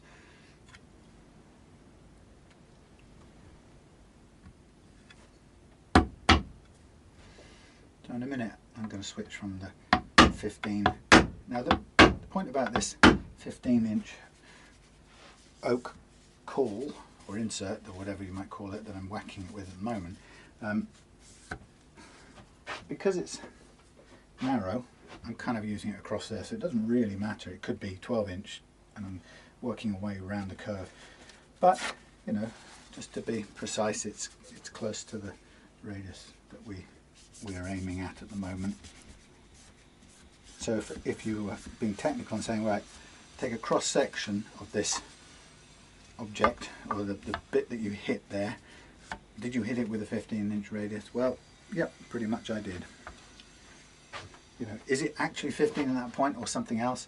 Well, the truth is, it's probably slightly something else, and we're coping or catering for that by the fact that this isn't the full width and we're moving it round and hitting it in sections anyway, so we're giving the leeway for that difference in actual radius, because you can't get it accurately done. And actually the funny part is, if you look at, as I have, at some of the radius or the fretting jobs that come out of these expensive factories for very expensive high-end guitars, I've seen some really odd monstrosities come through in guitars that cost a fortune, and despite the fact they have a radius, the swanky guitar claims a radius of, I don't know, let's call it in the case of the, what was it, the Fender Elite Strat, claimed to have 9.5 through to 14, let's say. And I found, when I measured it, I found some really, really interesting things. First of all, you think about it, there's the actual fingerboard, and there's the frets, and there's the claimed. So the claimed was 9.5 to 9.5 to, where's my block? 9.5 to 14, let's say. When you measured the actual fingerboard, the wood, it went from, let's say 12 to 14, 12 to 16, right? So it wasn't even what the fingerboard wasn't what the spec claimed.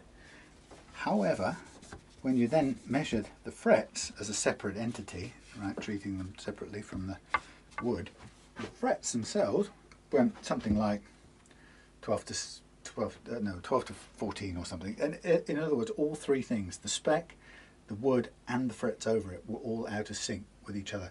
So the frets were sitting over the wood like that at different places because they were mismatched with the actual wood, and all of it, both sets, the actual frets and the actual wood, were all different from each other, and certainly different from the claimed spec. So it just made a mockery of it, you know what? But then when you think about it, right,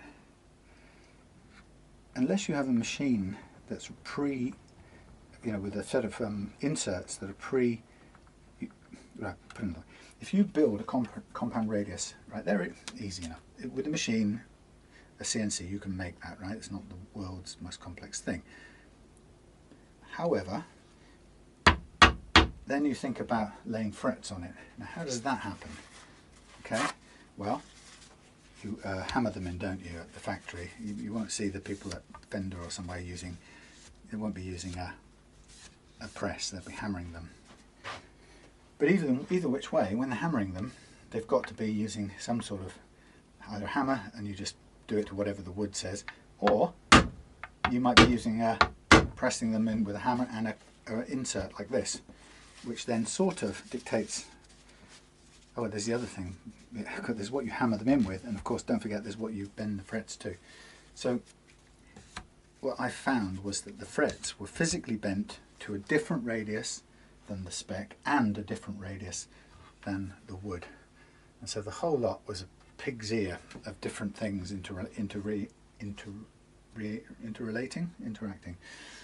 and as a result, there were gaps under the frets, and of course what you really got in the end, when all was said and done, you just got what the frets were. However the frets stood up was how it played, although your fingers felt something different underneath, and the mismatch might have something to do with it. The people who I had spoken to who had the guitar, a couple of them, different customers, felt that something didn't work right about the guitar for them. You know, and it was kind of difficult to say, but it had to do with some feel of it just didn't quite work right. Now, to be honest, I can understand that if what you're really looking at is this mismatch of radiuses that just don't seem to add up. And of course, you try and imagine, you sort of expect a factory like Fender, custom shop or whatever it was, you kind of assume that it's going to have this brilliant system that will make a mockery of what I'm doing here, and of course they'll get all these things perfectly accurate. And then when you see them being so miles off, you realise, of course, how could they? And you start to think about it, and you try to imagine the mechanism by which a machine might be putting frets in. Well, how could it? It's still going to need to, if it's going to be accurate, it's still going to need to press the frets in to a certain radius, of a shifting radius on the compound radius scale. And how would you do that? Would you have, you could calculate it. If you had made the same guitar over and over, you'd have 21 or whatever it is, 22 separate inserts to use when you hammer the frets in, and you could make sure that the frets were bent perfectly by machine, so each fret had its own individual radius, and so on, which is how you should do it if you're going to be accurate. But it was clear that they hadn't done that. Whatever was happening, they hadn't done that because they weren't matching up. So it's a good sort of indicator that sometimes you can you can beat yourself up for struggling with what you kind of think are Stone Age techniques sometimes. I mean, there are some cases where they are, like trying to use a router to thickness pieces of wood. But you know, you can beat yourself up for Stone Age techniques when it comes to doing things like this, and then you realise actually Fender Custom Shop don't have anything cleverer, and with the result that for their couple of £1,000 or whatever, 1,500 quid, whatever it was coming to, they were managing to get an absolute dog's dinner of mismatched radii, you know, between the fingerboard and the frets as laid, and then the frets as bent. You know, and there's so many different variables in that, and you try to imagine the machinery or the technique that they would have to do it more accurately than you're doing it, and they realise there isn't one. Just some guy with a little fret hammer and taps them in and goes, yeah, all done. And then you go, oh, how do you do that for a compound radius? And they go, well, I don't use an insert at all, I just tap them in and they go to the radius. Okay, so how do you explain that the fret's sitting proud of the radius at certain points? And then when you measure the frets with a radius guide, they don't measure the same as the fingerboard. How do you explain that? And the problem is, I can't explain that because I didn't hammer them in. But I'm not sure they'd explain it very credibly either. So it's an interesting mix of stuff, and you know, clearly they've got a method which works in their system of production. But you know, when you're confronted, when you measure them right there and then, and you're confronted with mismatched radii, you can't hide it. It's just it doesn't work. Something's gone wrong. And yeah, it's like you try and do the detective work to unpick it, but how the hell would you really ever find out what they did in the factory?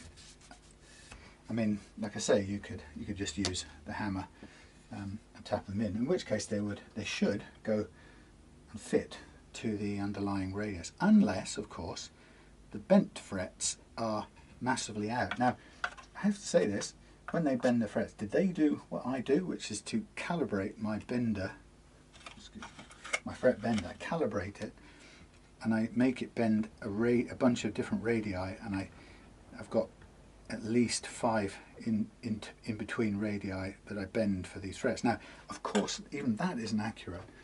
Right? I don't know how well you can see. Well, you probably can't.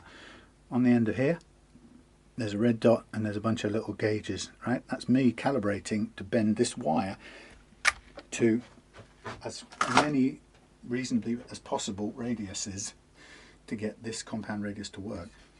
Do you reckon Fender does that? Do they spend time messing around with a little fret bender like that? Well, probably not. Do you reckon they have a machine that bends each fret to an individual radius? Show me. If not, what do they do? Well, they bend them all at 12 and they just hammer them in from there. Do they? I don't know. But either which way, the proof of the pudding was this thing that was all over the place. So I don't really think you can do much more than I do here to get this as accurate as possible. And one thing, you might find that this takes a little bit of fret leveling because refretting is never a precise thing.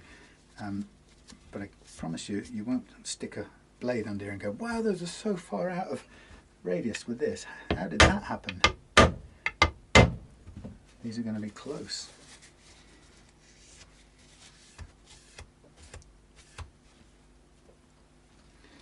Looking good, eh? Anyway, listen, I think that's probably going to bore you if you watch any more of this stuff. So I'm going to stop this and I'll come back when I'm doing a bit of the G now, which is going to be all one radius, so we should whiz down there. See you in a minute. Right, we're back with Rickard's thingy, G&L neck, S500 neck. Ooh, is that glue on there? No, it's tissue paper. Right, I'm going to get on with this one. Now this is all ready to go, cleaned out, and we're going to just get on glue and stick and glue, and we're going to do a 12-inch radius thing all the way down. So I'm going to put 3 at a time on for fun. So here goes with the glue. Let's do that first.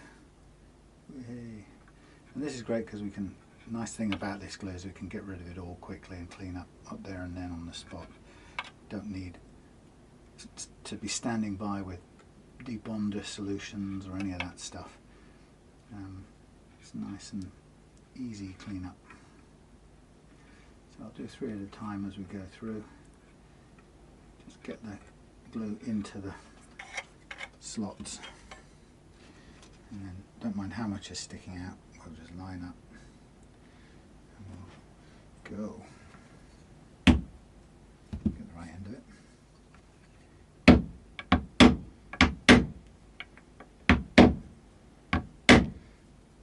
Yep, cool. And then we'll do the next 2, and then we'll clean up.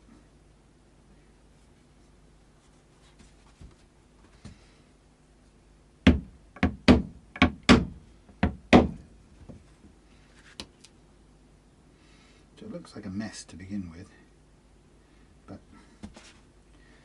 it cleans up nicely.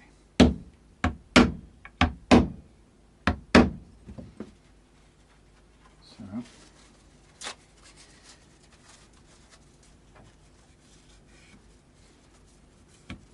and you can see it's not actually easy with the small frets to get it cleaned up tidily until you get rid of the bulk of it first, and then you get some water into it as well, a bit of dampness into it.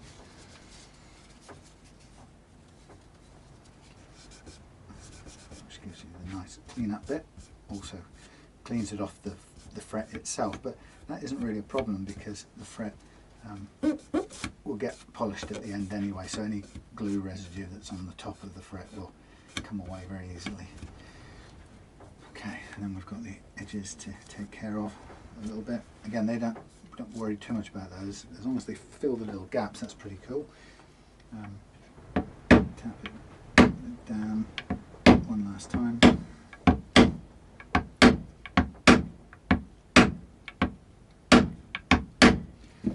little bit of excess glue coming out there.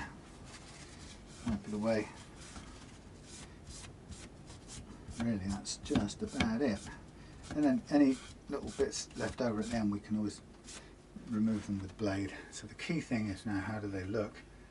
Looking down there, they look absolutely fine. Woo. So 3 in, 3 in. And we'll line up the next 3. Again, we don't need to worry about little bits of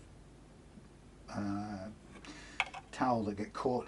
They will come away at the end when we do the edge beveling and the tidy up. So it's about seating the frets right now. That's the main priority, is getting them sat down in the slots. And I don't mind wasting glue on this rather than have too little.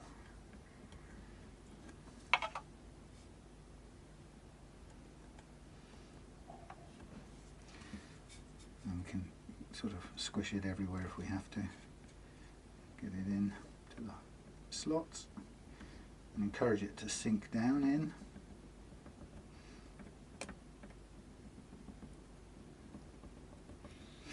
Like that. Get these 3, next 3. And we'll just tap them in like that to begin with, and then we'll go over them with the radius block for fun.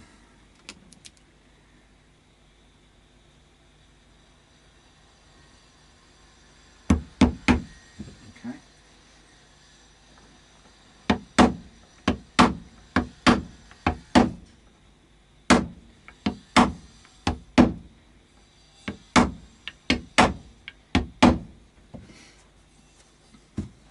A couple of bits of towel.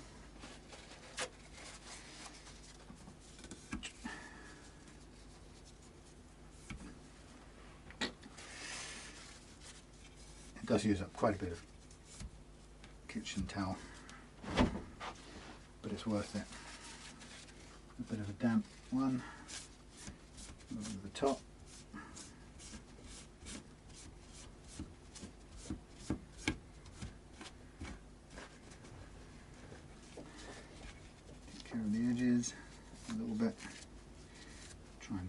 most of the excess out of the way. It's difficult because of the sharp sticking up bits, but we should be able to get most of it.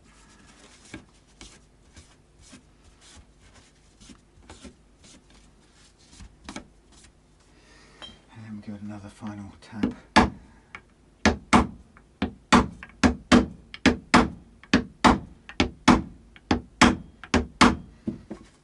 So anything that isn't seated properly, we'll do it, move one last time, and we'll then kind of commit it to that. That's its properly seated condition.